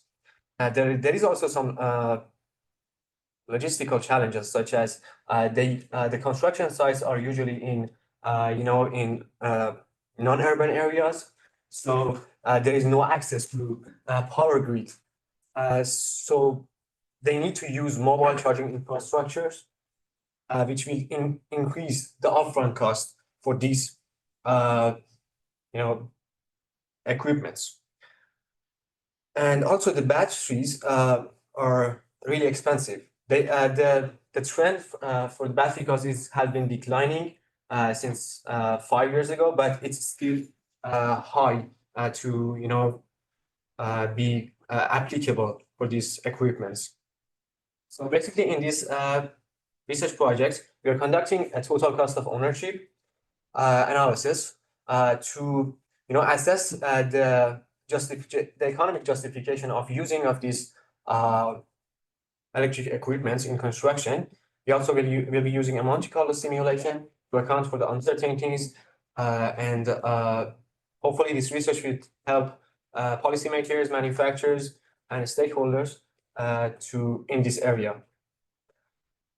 About my methodology, here we can see the TCO framework. Basically, we will be considering all the operational expenses and capital expenses through the life cycle of a construction equipment. As you can see, the vehicle capital expenses include acquisition cost, which itself is basically the vehicle price that account for glider price, powertrain price, and battery price in case of electric equipment, and also the salvage value. And in the other side, in the vehicle operational expenses, we have the refueling cost, which includes the cost of infrastructures and the cost of fuel, plus the maintenance cost. We also have some overhead costs, which is the same for both electric and diesel equipment. So we will not consider this one in our TCO. Basically, we used net present value to do this analysis, and as you can see here, as I said, we have the capital expenses, which include the acquisition cost of glider, powertrain, and the battery, and the salvage value. So since the electric equipment in construction area are pretty much new, and there is no data for their salvage value, we did assume some numbers based on the what's were in the literature. It is considered that 25% of the price of these equipments will not be depreciated at the end of the life cycle, and also 20% of the batteries, because there's an assumption that they based on the data. Batteries after 10 years, they can only maintain between 60 to 80% of their capacity, so they are not applicable to be used in such areas anymore. They will use as backup batteries or such things. And we have the operational expenses, which mainly includes the maintenance cost and the refueling cost, which itself includes the cost of mobile infrastructure and cost of fuel. So to do, to calculate this cost, basically for refueling, as I said, since most of the cases for construction sites are do not have access to power grid, we had to make some assumptions. Well, these parts, it's not the charger trucks are not in market yet, but they're having some studies on them. So these numbers are not exact. These are based on the introductions in the manufacturers. So I calculated the cost per unit for fuel in areas that does not have access to the power grid. And also for the Monte Carlo simulation, for for the distribution for price of electricity and the diesel, we use the historical data in 2023 in California. And for the vehicle price and maintenance cost, we consider 5% and 10% respectively for the standard deviation. So basically, we gather all this information. We have two, big tables. This one is for the loaders. Basically, we have 20 loaders, 10 loaders and 10 excavators that we are going to use in this study as our case studies. There is all this information that we gather from different sources. I called some of the the dealerships because since there isn't buying such vehicles is not as popular as buying the on-road vehicles. Basically, there wasn't enough price information online, so I had to call some of the dealers, some of the manufacturers, and also I used some industry reports as well to gather all these information, such as the price, maintenance cost, and battery capacity, also for both diesel and electric vehicles. Yes. And for our findings, after running the TCO with the considering the uncertainty, the results as expected are showing that the using of the electric vehicles are not economically justified right now, and mostly because of the high upfront cost and also the mobile charging infrastructure that are needed. Because basically these mobile chargers are the big batteries, and the batteries are really expensive right now. So these are the two main reasons that make these vehicles economically unjustified. And here we can see the variability in TCO for both electric and diesel vehicles. Although they have higher net present value, but we can see that they are more stable due to the fact that they have fewer maintenance, since they don't have coolant, they don't have oil, and the fuel also is much more is much more expensive for the diesel ones. So I explained this. They are less sensitive to fuel price. Also, the change in fuel price in electrics are much lower than diesel, and also the longer operational, based on this longer operational life would reduce this difference between them, and also lower discount rate do the same. As we can here see that the lifespan and discount rate for the difference between two TCO for one excavator and the same diesel model. So what we did, we decided to have a projection for 2035. We chose 2035 because most of the targets that are being set as the climate, as the climate change targets are for 2035. Also, it's aligned with the executive order of California governor.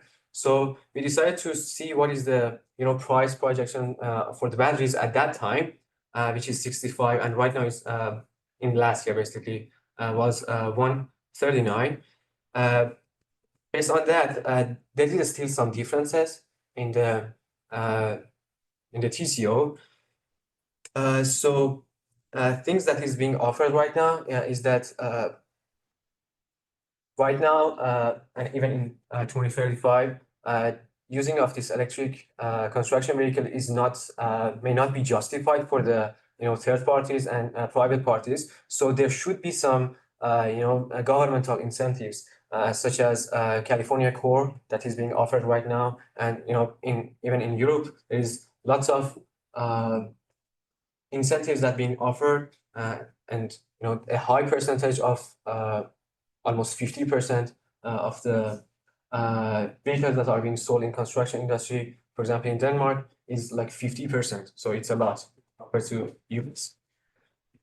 So there is some limitations in this work. For example, there was not many data that we could be use. So there is some assumptions that if we had data, it could improve this. I think in 2 to 3 years, we would have some data such as the salvage values for such vehicles and better projections for the battery costs in the future.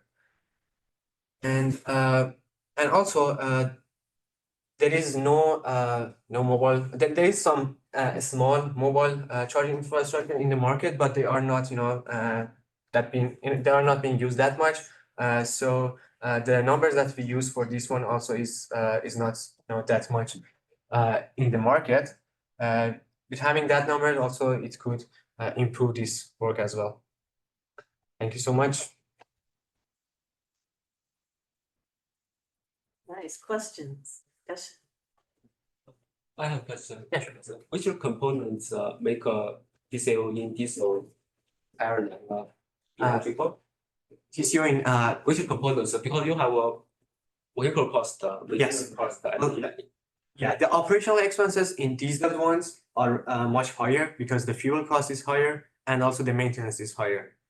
Since as I said, the electric ones has not that much components that needs to be maintained. For example, there is no oil, there is no coolant, so the maintenance costs for the diesel ones are like about twice than the electric ones. So they in their lifespan, they have the diesel ones have much more operational costs, but they have lower they have lower upfront costs. Okay, your final result shows the diesel is a much expensive. No, diesel is better right now. Lower cost. Lower cost. Okay. Yes. Yeah, I had 2 questions about like additional maybe costs to consider if you've thought about considering them. Is the labor as far as like specialized labor or any different labor needed to operate these vehicles over diesel or traditional vehicles? And how does that affect the cost? Basically, there is they are the same for the operator. So there should we did not consider another cost for the operator because they are the same, such as the electric vehicle, electric on-road vehicle, and diesel on-road vehicle. Like maybe a maintenance worker, do you have to have different maintenance workers?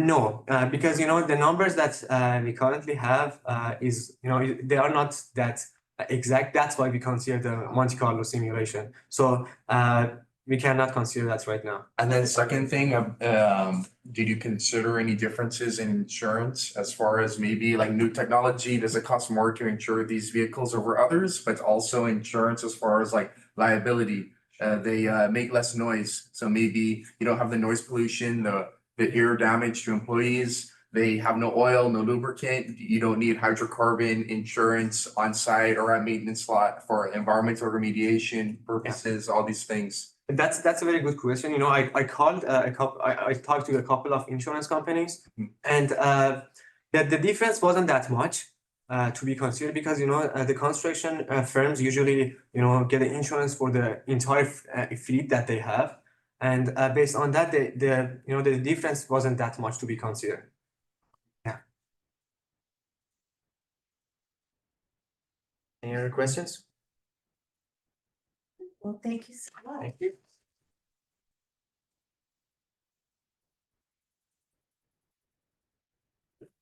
So next we have Dr. Ritchie introducing Chen Yu Yuan. Yeah. What? You send it to me? I send it to me.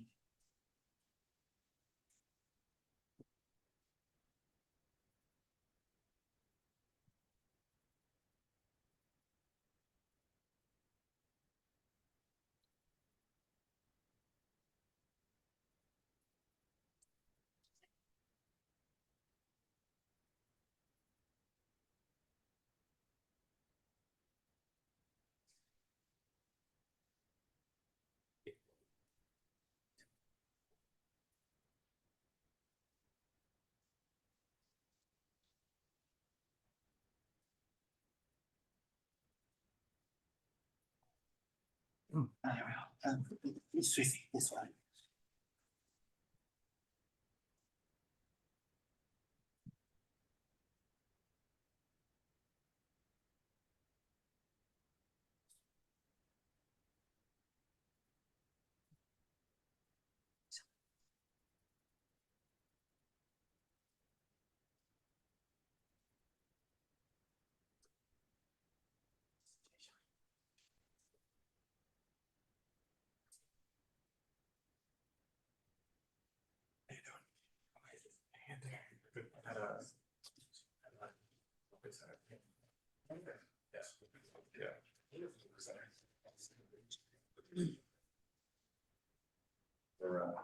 Economist or? Yeah, the economist job, turns out they, initially, yes, I hope. No, I still. confusion. Just like, oh, yeah, this is like, PhD economist leave. So. Yeah, I just sent you my. basically, I. Lots of months. Okay, actually, well. Not nice for us, but good for you. Yeah.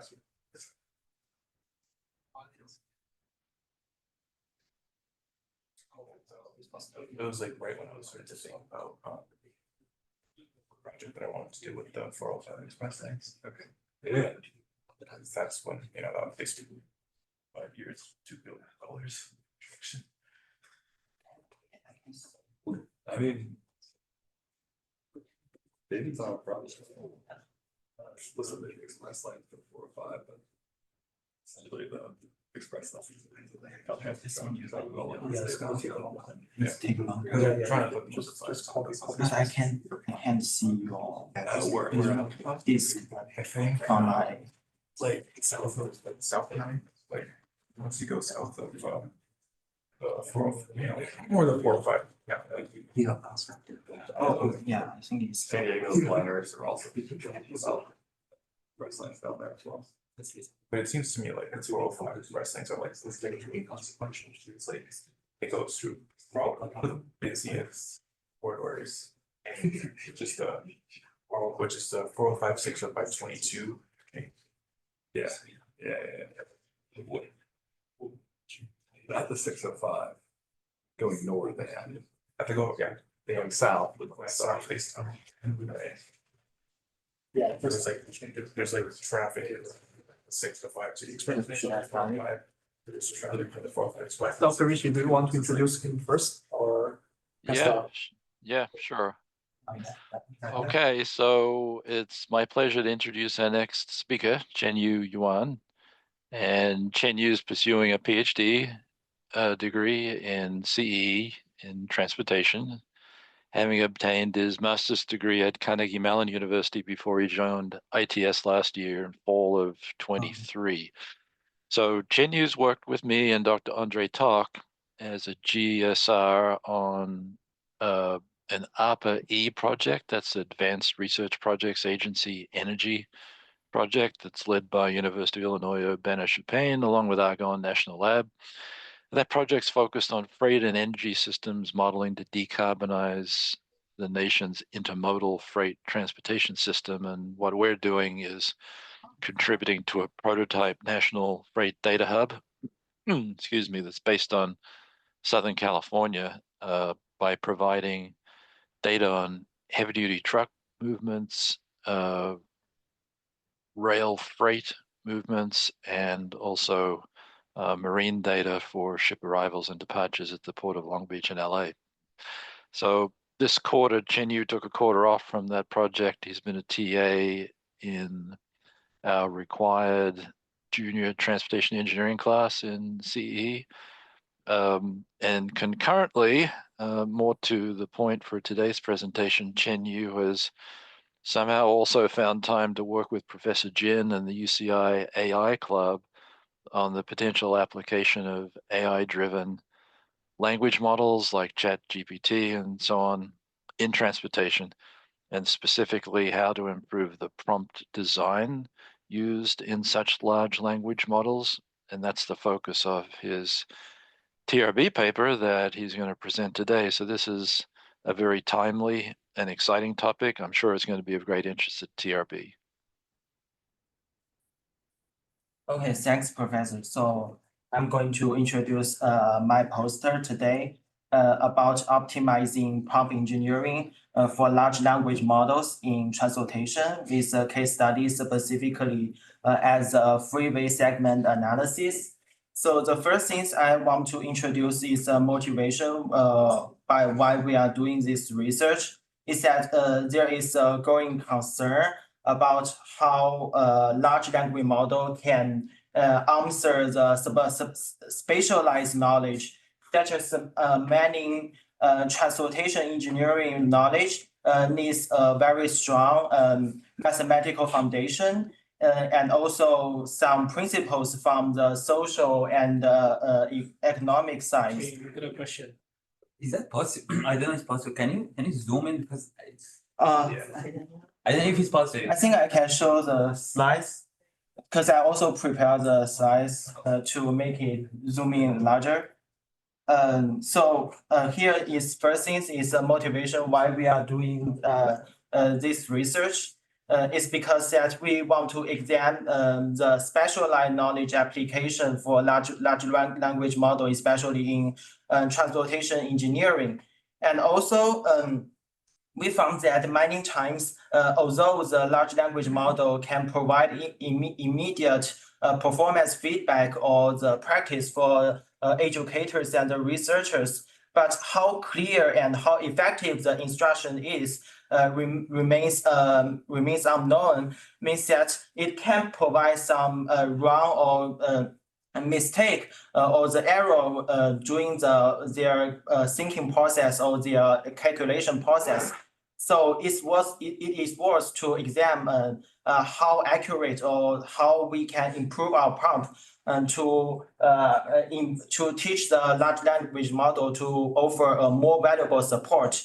And also that by reading the current research that we found that the procedure of training the large language model is changed because the previous technology we use is pre-train and fine-tune, means that we are considering a large computational resource, and also it's require a longer time for a large language model to learn all the content, all the knowledge from the pool of the training materials. But a better way to do that is transit from pre-train to fine-tune to pre-train prompt and predict. Means that we improve our prompt and improve our template of design to save time to produce the desired output without the specific task training and other unsupervised fashion. So the primary goal of our research is to identify the potential use case of prompt engineering in transportation fields and what kind of proper prompt designs can help the large language model to better understand the transportation context. And so by doing the literature review, the most valuable or the most current prompt design right now can be divided into 3 different sections and also 6 prompt types in total. So most of the simple one is zero shot and few shot prompting, means that we just present our question or our problem to a large language model without examples for 0 shot prompting, or with a few shot or few examples to large language model, so they can guide the model with a specific response style. And also that's for our manually, we can do that. And also if we do that automatically, we can separate our answers into different steps or different small questions to present whether in an individual prompt or in a holistic prompt in total. So that called discrete prompting and continuous prompting. So we can ask the large language model to check each steps and to synthesize the question into answer in the end. And another design type is formatted prompts that we are building a more structured prompts to large language model and ask it to fill in the missing information by close prompting. And also we are giving it a guiding statement with a prefix prompting. So by providing the sufficient context, so we will guide the model to respond in a specific format or reasoning style. So that's the current prompt design we are using right now. And for our research specifically, we are at a very initial stage to discover how the different prompt style will generate the error and how we can apply to our freeway segment analysis problem. So the first step of us is to design a freeway segment analysis problem and to design the corresponding prompting strategies. By conduct different prompting strategies and to their problem specifically with GPT-4o that we can establish a benchmark to evaluate the accuracy, consistency, and the efficiency of the prompt engineering of the specific problem in transportation to give the specific recommendations. So our first finding is related to accuracy, that we found the close prompting and the prefix prompting have the highest accuracy overall and achieve almost nearly 100%. So means that the GPT-4o is more preferred for structured prompting with a specific information that we require it to respond. And also that the most relevant context and the structure, it will be very favorable for them to generate the accurate response. And they're coming up with discrete prompting and the continuous prompting, which has a moderate accuracy, and also it has many errors in calculation and errors doing the detailed step instructions. So it means that lack of the structured prompting will decrease the accuracy in this case. And also for the zero-shot prompting and the few-shot prompting, which it shows the lowest accuracy, means that with minimal initial guidance, although it's very easy for us to generate the context, but the trade-off is that the accuracy will significantly drop. So the large language model, if we are answering some complex mathematical analysis tasks in transportation, more context and more instructions with a structured format will be favorable for improving the accuracy for large language model. And this is also a matrix evaluation for the consistency by running the questions iteratively in a large language model for multiple times. Close prompting and the prefix prompting will converge into the correct answers, showing the best consistency. And it also aligns with correct answer as well. But for rest of the prompt design, the box plot show many variation and also some outliers of their iterative response. So this shows that close prompting and the prefix prompting have a higher consistency, and their result and the response is more convincible than other kinds of prompting design. And the last one is about the efficiency that we calculate the response time of the prompt methods with different design. So from here, we can show that the prefix prompting has a relatively low response time, also with a minimal variability that make it more efficient than other kinds of prompting design. When we are considering the response time of large language model.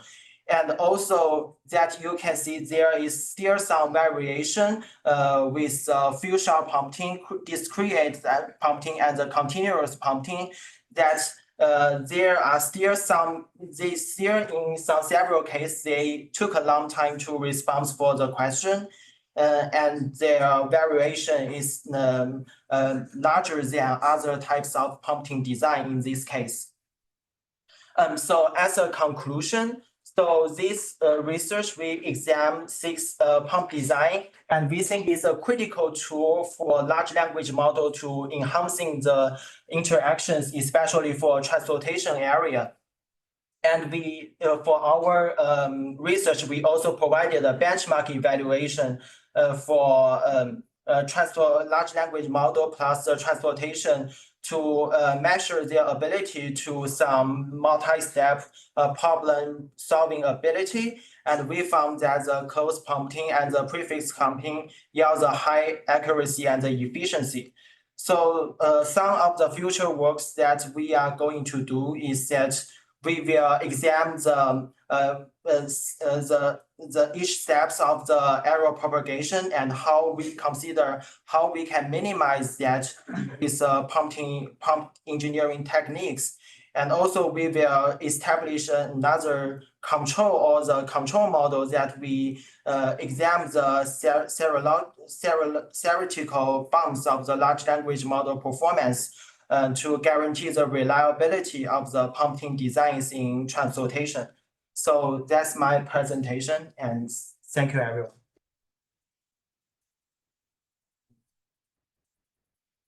Questions? Professor Hadley. Yo, you mentioned in your framework that I think the 3rd step was like iterative use of ChatGPT 4.0. Yeah. What does the iterative mean? Means that we ask a question for the GPT for 20 times and examine each step of the answer and the final answer iteratively, but each time is to consider the consistency and also for the time they consume for the efficiency. You asked it the same exact question 20 times? Yes. Okay. Just as a recommendation, I realize it's hard in a poster, but if you actually do give a lectern presentation, to give examples, both of the task you're asking the LLM to do, and the results that it's producing. Oh, yeah. And compare the result it's producing with the ground truth. Because it's like a little bit abstract what's going on in the experiments. I see. Yeah, I have 2 questions. Did you use API or did you like API? Yes. Okay. And second question, so for example, so that was a level of service that you asked ChatGPT to find it. So you just explain the problem. You ask if this is a problem and this is like a segment of the freeway with this like number of the vehicles and like density, something like that. And you ask it what's the level of service right now or something like that. Yes. Yes, that's the question about. Okay. So is that something that, because this question is like you can solve it. So you can solve it. You have to go to the charts and like find what's the level of service. So what's the point of using AI to answer that? I think it's that we need to do that automatically, and I think the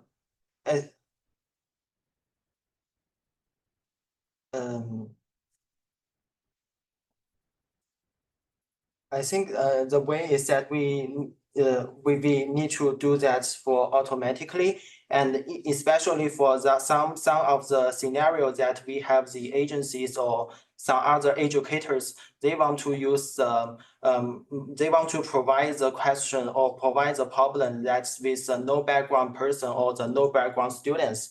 That's very important that they can that we can introduce some AI or the large language model or the current techniques for this kind of no background person or no background students to get a more and better understanding. And also we need to make the large language model more trustworthy. Means that any questions will be asking the large language model, not only because we can solve it, but the large language model must provide the trustworthy answers to other people or other audience. So I think that's very important to training the large language model because it come to every part of our daily life. So that's why I think it's very important to train the large language model to help it to understand and reduce the errors. And also, did you ask like what's the chain of the thoughts behind that? How this like you find out that's the level of the service of Actually, the discrete and the continuous prompt are the variants of the chain of thought. Right. One last question. Yeah, real quick, can you go back to your poster again?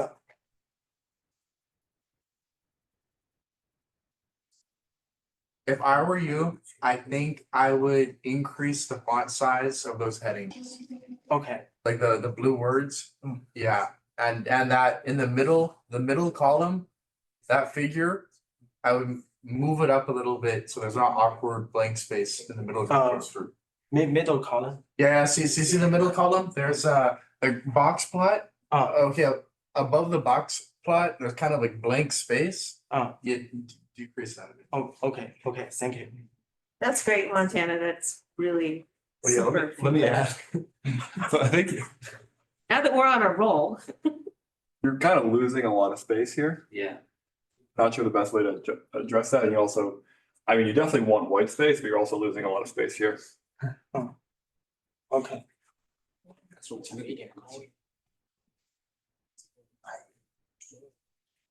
Thank you very much. Okay, but if you guys have epiphanies later, I think you can speak for the speakers that they would appreciate an email. If you say, I was just thinking maybe you could do this, maybe you could do that. But thank you all very much. This is exactly what we're trying to accomplish at this event. We have our final speaker, Seaway. He will be introduced by Professor Hyland, and Seaway actually has two presentations.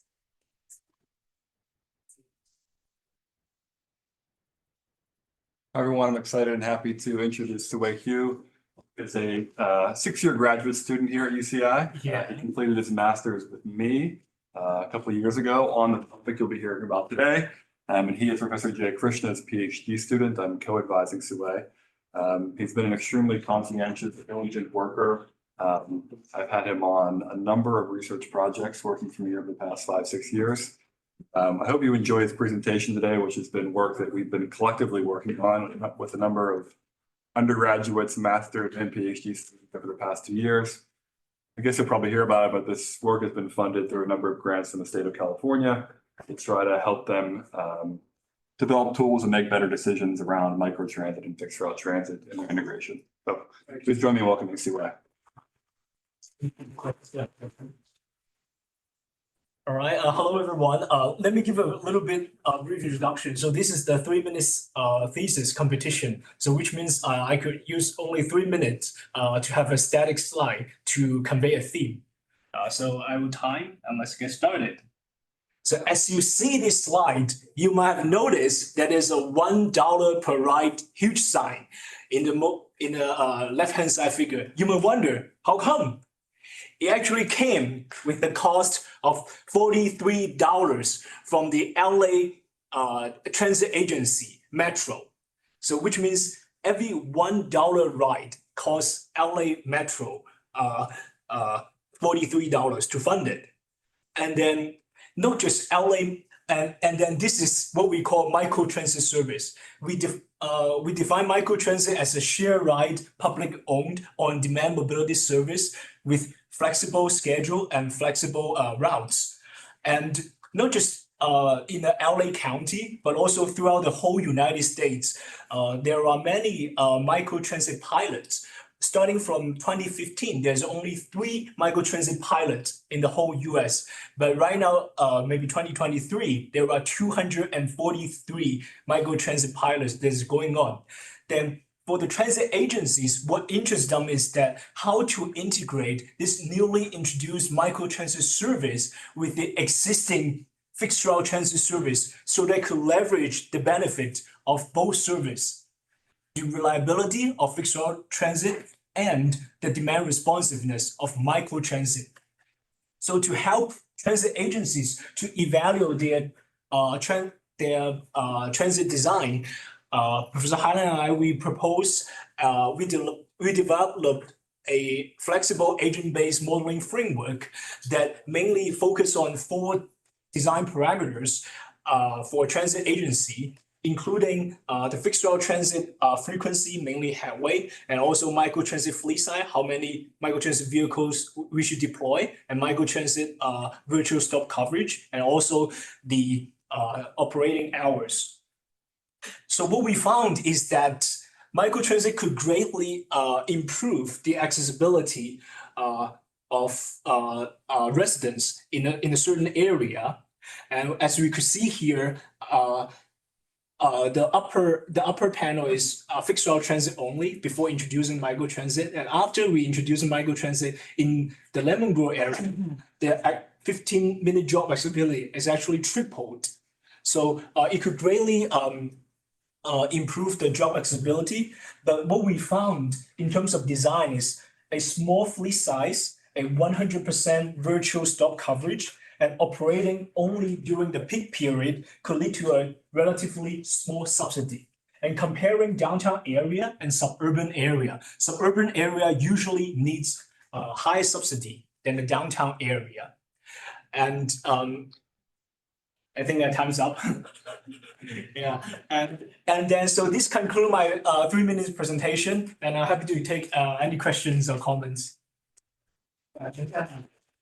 Yeah, what is the 6,000, 3,000 zero? Oh, thanks for your question. So this is actually the number of jobs that you could reach within 15 minutes from a certain origins. So you can see there are different Oh, I see, I understand. green colors. So they are same the above picture and the below picture, they are same scale. So the color indicates the how accessible a certain region is. So if it's pretty green, so which means if people originate from this zone, like within 15 minutes could reach relatively large number of. whether people have that demand, they need to go to that they need to go to that destination, or you assumption each originations want to go to everywhere. Because if I don't have this demand, go to that you label the that part, but in your assumptions it generate that trips.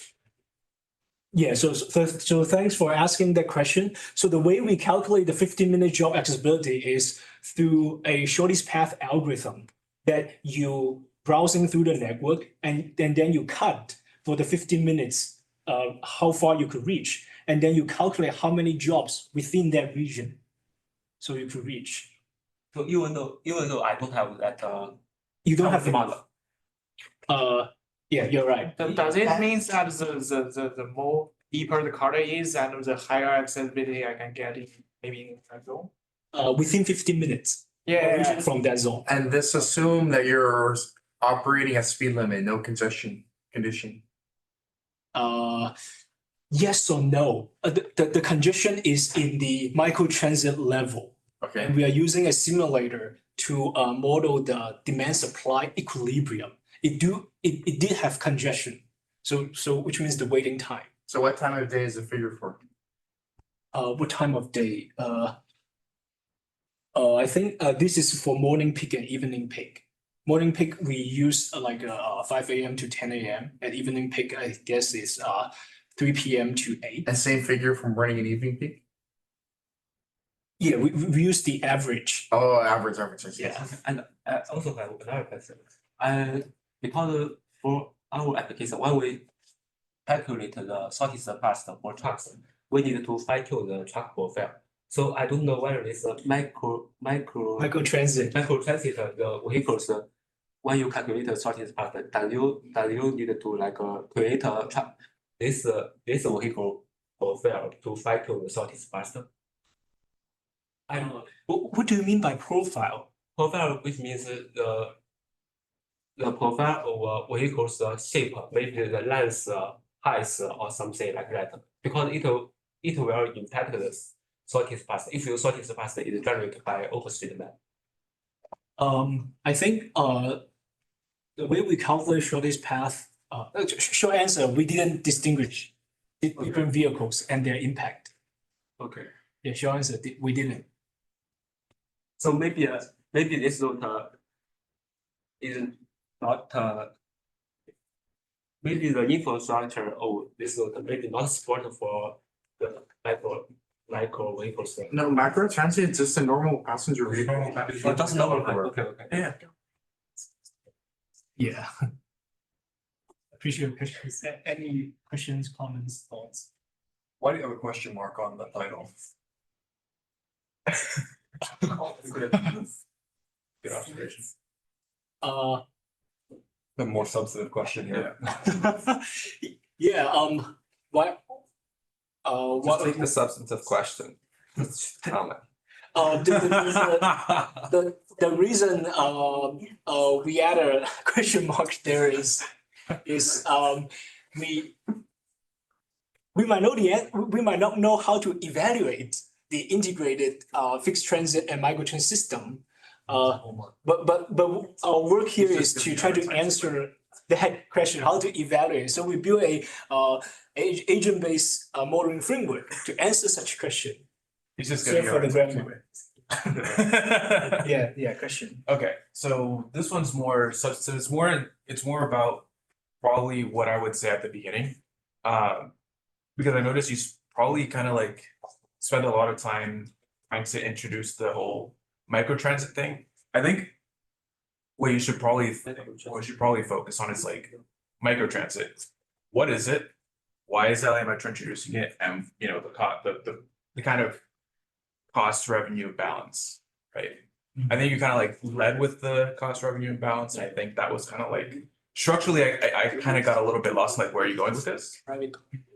Also, minor point. LA Metro is no longer charging $1 per ride for Metro Micro. FYI. Yes. They are now charging a base fare of $250, which may or may not, like, it's not a fixed fare, it's now like variable. So just keep that in mind. Distance based. Yeah, it's distance based. There's like different surcharges things. On that note, though, this is Lemon Grove. I mean, couldn't you use like the San Diego trolley and the San Diego microtransit as photos? Oh, I got it. Because Lemon Grove is San Diego, right? Yeah. Yeah, thanks for the suggestion and thanks for the suggestion of a subsidy. Yeah, it's better if you start with subsidy process and also with that query. It's more comprehensive story.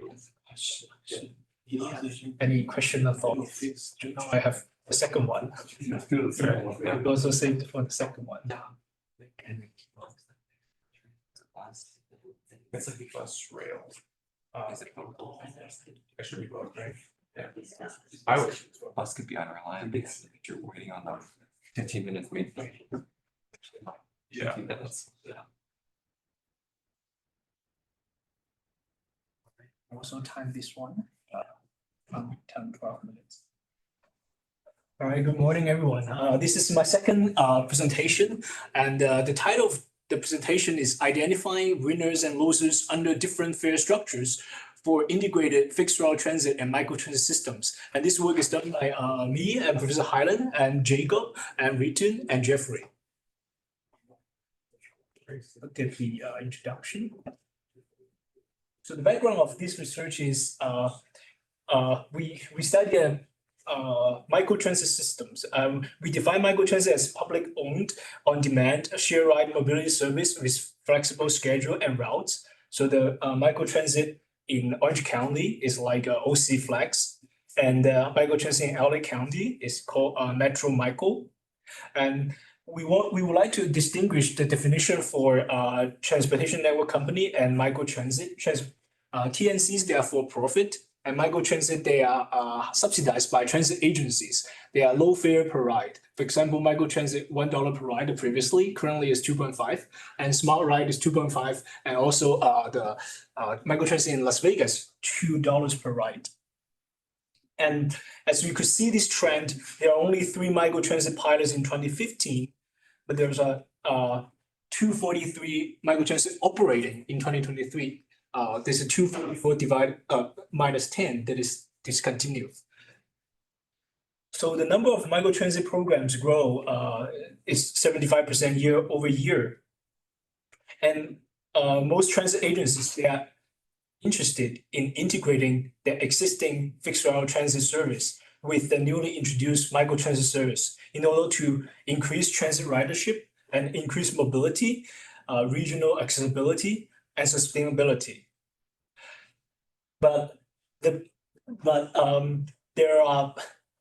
recently the LA Times reported the Metro Micro service, $1 per ride costs Metro $43. So there's a $43 subsidy for each microtransit ride for Metro Micro, compared to the low performing bus route, which costs only $8 per ride. So microtransit, their fare changes starting March 2024. And so they have their microtransit fare, $2.5 and bus fare, $1.75. And they also have the transfer discount. For example, if you take microtransit and transfer to a bus, it's free. From a bus to microtransit, it costs 70 cents more for the transfer. So the research gap here is there are very few studies analyze the impacts of transit fare structures for an integrated fixed route transit and microtransit system. So in here, we study 10 different fare structures for an integrated fixed route FRT and microtransit system using an agent-based model proposed by the authors. And all the other design scenarios are the same, including 15 minutes fixed route transit headway, 10 microtransit vehicles, 75% microtransit virtual stop, and 15 hours of microtransit operation. So the problem that we try to solve is given a set of travelers and a multimodal network and a set of design inputs, also most importantly, fare policies. This model will determine the mode and route choice for each travelers and the system performance metrics and also individual performance metrics. Let's look at how we model the system. So we propose this integrated multimodal fixed and microtransit model. So we have our design inputs plus fare policy. And we also have a demand module and a supply module to model how the transportation network and demand modules to model how people make their mode choice and route choice decisions. So in the demand module, we have a binary logic mode choice model, and in the mode choice model, we have a deterministic term and a stochastic term, usually unobservable attributes. And for the deterministic term, we assume that it could be written in a linear form, vector beta times vector x. And by assuming the stochastic term following independent identical Gumbel distribution, we could model travelers' mode choice using the binary logic mode choice model. And then the way we calculate the deterministic term of utility function is through a multimodal least generalized shortest path algorithm that traverse through a transit super network.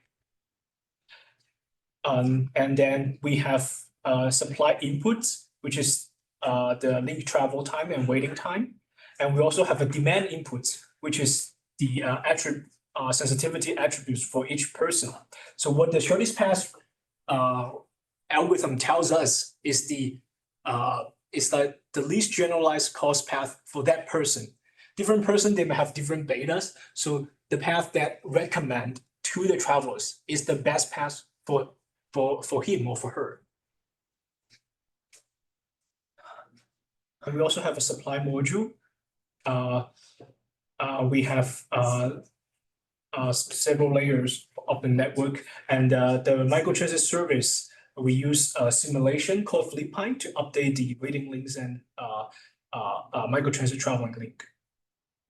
And then these are the fare policies that we study. You might wonder, how can this framework capture the variation of different fare policies? We will take fare policy number 5 as an example. Fare policy number 5 is intermodal transfer discount. If you take a microtransit first, and then you could get a free fixed route transit service. If you take fixed route transit service first, you get a 50% off for the microtransit. So how do we model that? We mainly model how people react to these fare policies. And then people will evaluate their route and mode choice differently. And it's all comes to the deterministic term of the utility function, and which is the generalized cost pathfinding algorithm. So for example, in here is if the path algorithm traverse a microtransit link, and then the fixed route transit fare will be set to 0. And then if a passenger traverse a fixed route transit link first, and then the microtransit link will the microtransit fare will times the transfer discount, which is 50% in this study. So this is how our framework is able to capture the integrated path based on the transfer discount. And then here are our simulation studies. The input data including downtown San Diego and also Lemon Grove. From we use a synthetic demand from 5 a.m. to 23 to 23 in the evening. And then these are our results based on different fare policies. And then for our mode choice, the intermodal transfer discount is the fare policy that you use microtransit first, then you get a free fixed route transit. If you use fixed route transit first, you get a 50% off on your microtransit. They actually have the least auto mode share, and it has the highest amount of total mode switch riders. So which tells us that by applying this transfer discount, it could actually effectively reduce the auto mode share and effectively making people switch to from auto mode to the transit mode. And we could also see in this downtown San Diego area, the intermodal transfer discount actually has the least subsidy per transit rider among all the fixed route transit plus microtransit scenario. And the 0 is the fixed route only scenario. It has the least subsidy per rider. But once you introduce microtransit, and this scenario has the least subsidy. And then this is the Lemon Grove. We can see Lemon Grove, the subsidy is higher than downtown San Diego because that area is a less populated area. Probably not a lot of users to use the service, so it has a higher subsidy. And then we also analyze the out-of-pocket cost. These intermodal transfer discounts also have the least out-of-pocket cost among all the fares scenarios. So that means for travelers, they will pay less if we implement this fare policy. And then we also analyze the waiting time, average waiting time for travelers. And intermodal transfer actually have the largest waiting time because you're by employing these fare policies, you encourage people to use microtransit. So the more people using microtransit, there are higher waiting time. So which also lead to the lower job access 15 minutes job accessibility among the all the fixed route transit plus microtransit scenario. And this intermodal transfer scenario also could lead to the least auto VMT. So it's pretty effective in reducing the auto VMT.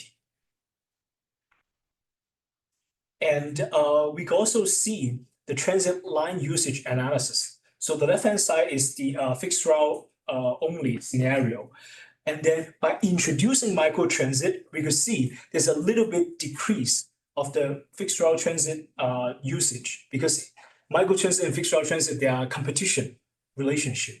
But if we introducing the intermodal transfer discount, it could greatly increase the usage of the fixed route transit network. So it could pretty effective in bringing back the ridership. And then we also see the trip length distribution by implementing the intermodal transfer discount. Microtransit trip distance will decrease from the mean distance decrease from 0.7 mile to 0.42 mile because they're making shorter trips to get the free fixed route transit service. And they also greatly reduce the cost for micro plus fixed. So the conclusion is that we studied 10 different fare structures and intermodal transfer discount is effective in shifting auto modes users to composite transit mode, reducing auto mode VMT, but also has the least 15 minutes job accessibility because of the long waiting time for microtransit, and also greatly increase the usage of the fixed route transit network, reduces the out-of-pocket cost for the customers. But our model needs to be calibrated and validated to be able to provide more reliable insights for the real-world scenarios. And we could also incorporate our model with Bayesian optimization so that we could know what is the best fare policies among all different structures. And with that, we also want to thank the funding sponsorships, and we're happy to take any questions and thoughts. Richie, I'll let you control your questions. Sure. How about Yufan first?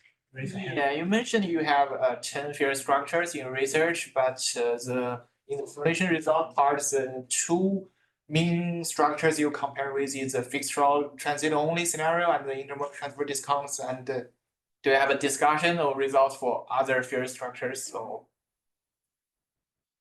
very good question. I think for other scenarios, we have not observed a huge difference on the result.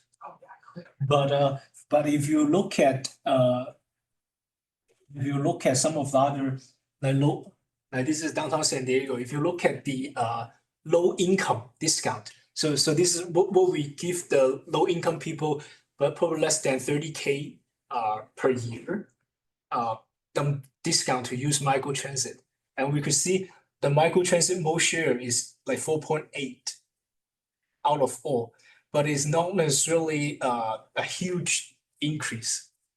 So to answer your question, do we observe a difference? We do observe, but just for the limitation of the presentation, we haven't talked too much about that. We might present the most exciting result, which is the intermodal transfer, in terms of reducing the auto mode share, in terms of reducing the auto VMT, increasing the usage of the fixed route transit network. So we just spend most of time on this. And to continue my questions, I saw that in the scenario 8 on the basis of the intermodal transfer discount, you added the micro-based and distance-based fare, and why there is no huge difference of this scenario?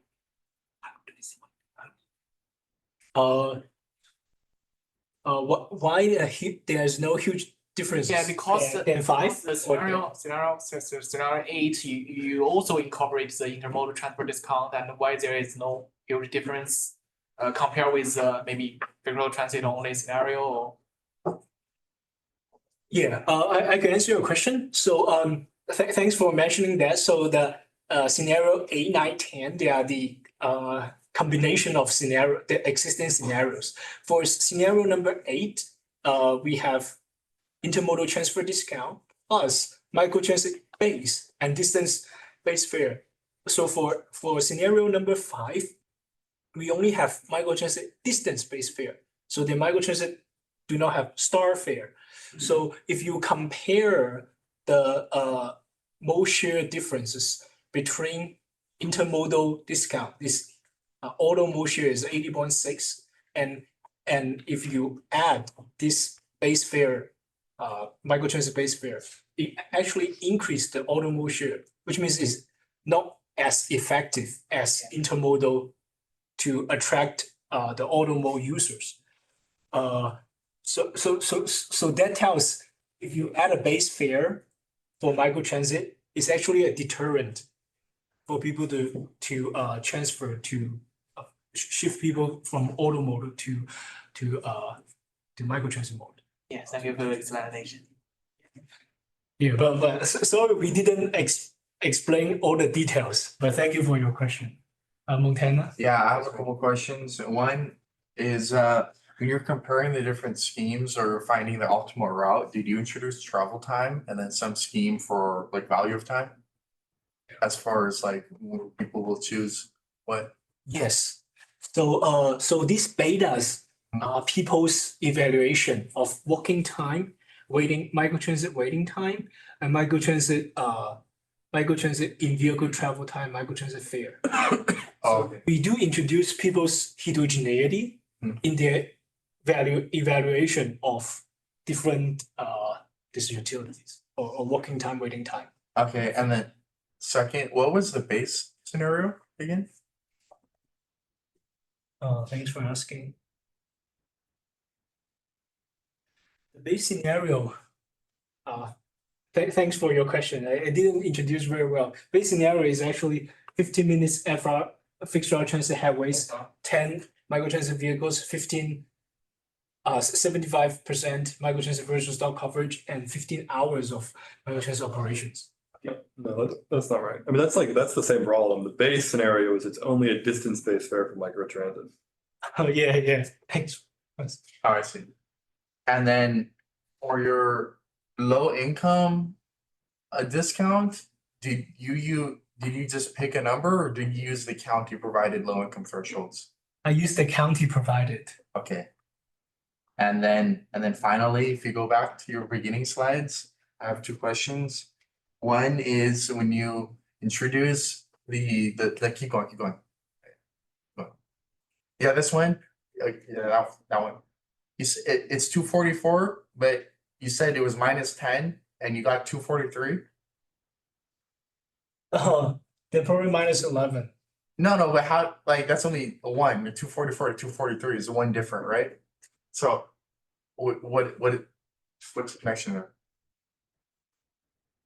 Yeah, I must make a mistake. Thanks for spotting that out. There's maybe another one too, when you talk about the subsidies, for like when you, maybe it's introduction, when you're talking about LA micro mobility, you say it's a $1 cost and a $43 operate, yeah, that one? Yeah, so would that not be a $42 subsidy? Yeah. Oh. I know it's irrelevant now because. No. Go ahead. Yeah. The 40 subsidy already does revenue minus cost. Oh, okay.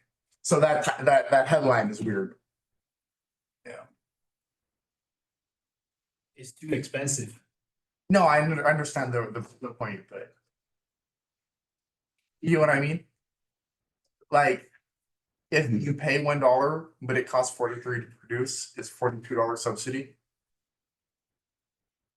The subsidy is the cost, so it really costs $44. It costs Metro 43 because they're subsidizing. I see. They get one. Yeah. So it's like just the English of how you say cost versus subsidy. Okay. I had that in my head too when he said it, but Questions, thoughts? Yeah, Eric. Go back to your modeling framework, or go forward, I should say. Okay.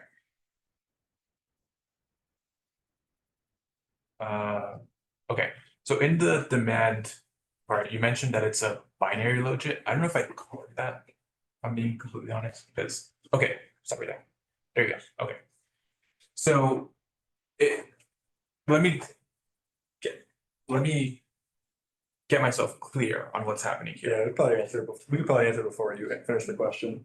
So the two options are composite transit. Okay. Like you can do fixed route only, micro only. I wouldn't call that binary. I'd say that's nested. I'd say that's a nested model, right? Because then there's modes within, whereas there's substitutability, right? Because if you tell me this is binary logit, I immediately think there's going to be an independence of relevant alternative assumptions, which I do not think you're making here, right? There's only two options: composite transit and auto mode. Between those two, that's fine. But within the composite transit mode, there should not be, right? But the binary logit is not making a choice amongst the modes in the composite transit. saying you have to go with microtransit and fixed route. In this scenario where we offer this, you don't offer this subsidy this here, it's saying you either take auto or you do this. We'll combine them. Yeah, okay. I think the binary part is in the auto, and we lump this thing into the one composite transit mode. Okay. And then, so within that mode, you could do the intermodal shortest path finding. So, yeah, I'm not convinced that I'd call that binary. That's the thing. I think it's more like it's a semantic point, but I think it's going to confuse a lot of people. Because I would think of that as some kind of nested framework. But let me ask you a question. Do you agree that this is too independent? Yes. Yeah, that's right. And then within the independent, then you do the shortest path. That's nested. You got it. Yeah. I agree that those two are independent. I'm not arguing at that point. I think it's within the composite transit mode. You're now kind of branching off into three different alternatives, right? Yeah, but those three alternatives exist independently of each other. Then right, that's what nested logit does. So I would. Well, I mean, so there are no three alternatives. It's just there is no microtransit alone, or walking alone, or fixed route alone. It's one product. You buy into that, or you don't. So, yeah, okay, so imagine if it was like just fixed route transit and just auto, right? And we assume that there was some uncertainty in regards to the attributes of those two modes. Right. That's kind of a conventional binary logit, right? Yeah, that's yes. Right, but like ultimately, there's many different paths to get through a fixed route transit network, and there's many different paths to get through an auto network. Yeah. When we find best paths in those two different networks, we usually use a deterministic model. Right. And that's exactly what we did here. Okay. Now your question's super valuable because we need to clarify early on, what is the higher level binary choice? Yes. And then how does the information from the multiple modes in the composite transit feed into that binary choice? Yeah. And I think that clarifies it for me. So they kind of navigate different, there's kind of like different phases here of the trip. Okay, yeah. That makes of the sense. decision. Of the decision, right, of course. To that point, could you clarify where the individual variation in the coefficients come in? Because that's not super clear to me either.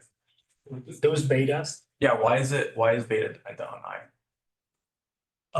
Thanks for asking. So we get all those betas from a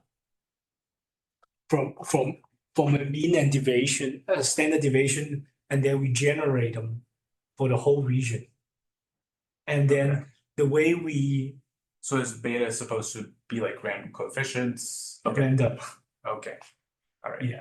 Yeah, and then the way we kind of hand calibrate it is we look at the American census data for the mode choice, and then we kind of just tune the beta so that it kind of reproduce the mode choice result in San Diego area and reproduce the mode choice result in Lemon Grove area. So in San Diego, you have a bunch of betas, mean and standard deviation, and use those information, you generate the beta only for downtown San Diego. Yeah. And for Lemon Grove, you use different set of betas. That's fine. Thank you. Yeah. Real quick, the betas, you generated them to represent characteristics of people, right? Using the network, like hypothetical individuals making trips. And it's normally generated for all of Lemon Grove, but you also have like, based on your, what is this, MAZ, right? These are little MAZ zones. You have a certain number of trips coming from each one, right? And that's based on, I'm assuming, the population within each MAZ. Instead of generating betas for all of Lemon Grove, have you thought about merging? So you have data, you could aggregate at a census block from the US Census, like demographic and economic, socioeconomic, whatever data, transit use data, and you could merge it in QGIS with the MAZs and then generate different distributions of the betas. So instead of for all of Lemon Grove, you and use that to inform your route finding and trip generation, right? I see, I got you mean. So you're saying that maybe different zones, they have different income level. Yeah. So maybe you use different betas to generate that for that person in that zone. Trying to think. That's what the synthetic population generator does already. Oh, it already does that? Okay. Thank you. That's good.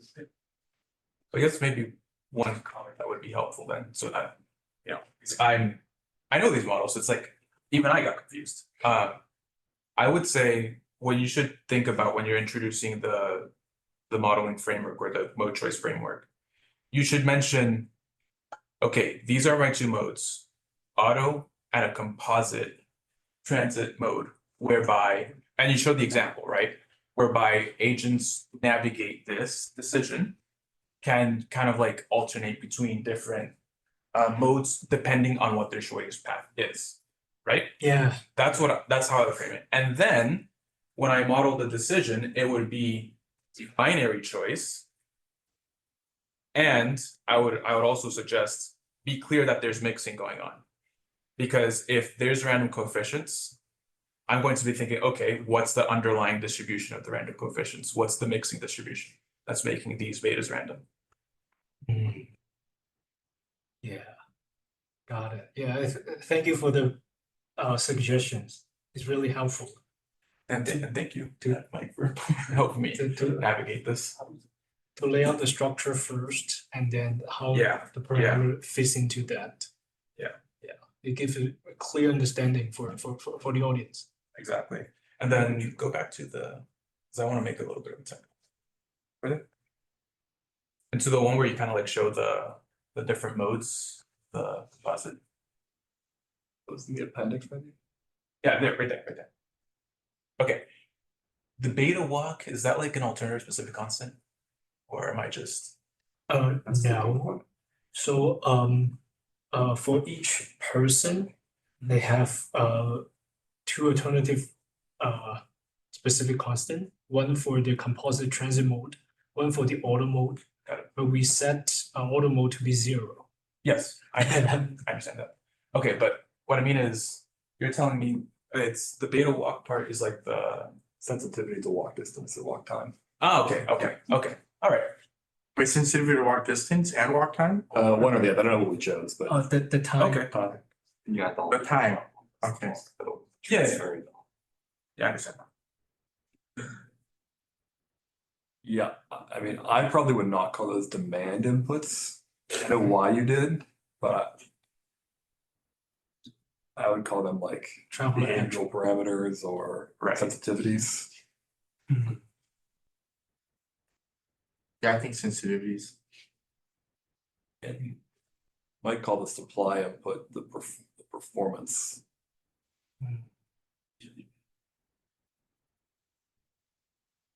It's both. It's like some of the supply is fixed, some of it's exogenous.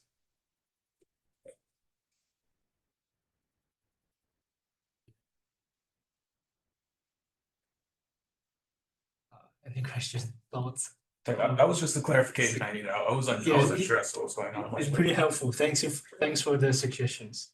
Thank you all. In my mind, exactly what we're looking for. You know, when you have you have varied audiences, best to get all the controversy as much as possible out in front of a friendly crowd. So, couple of things. I always am thinking about ways to improve. I have some ideas. I always want to hear from you guys. I have also just a minor note for those of you who are presenting posters, be sure to get your poster to Jared by December 1st. The ITS Irvine covers it if you get it to us by December 1st. If you don't, they may not. So I strongly suggest you do that. If any of you would like to share any additional feedback, if you'd like me to facilitate that, I'm here to do that. Thank you all very much for sticking it out, and congratulations once again to our TRB presenters. Looking forward to seeing you there at my favorite week of the year. It really is. So thank you. Thank you for the food. No,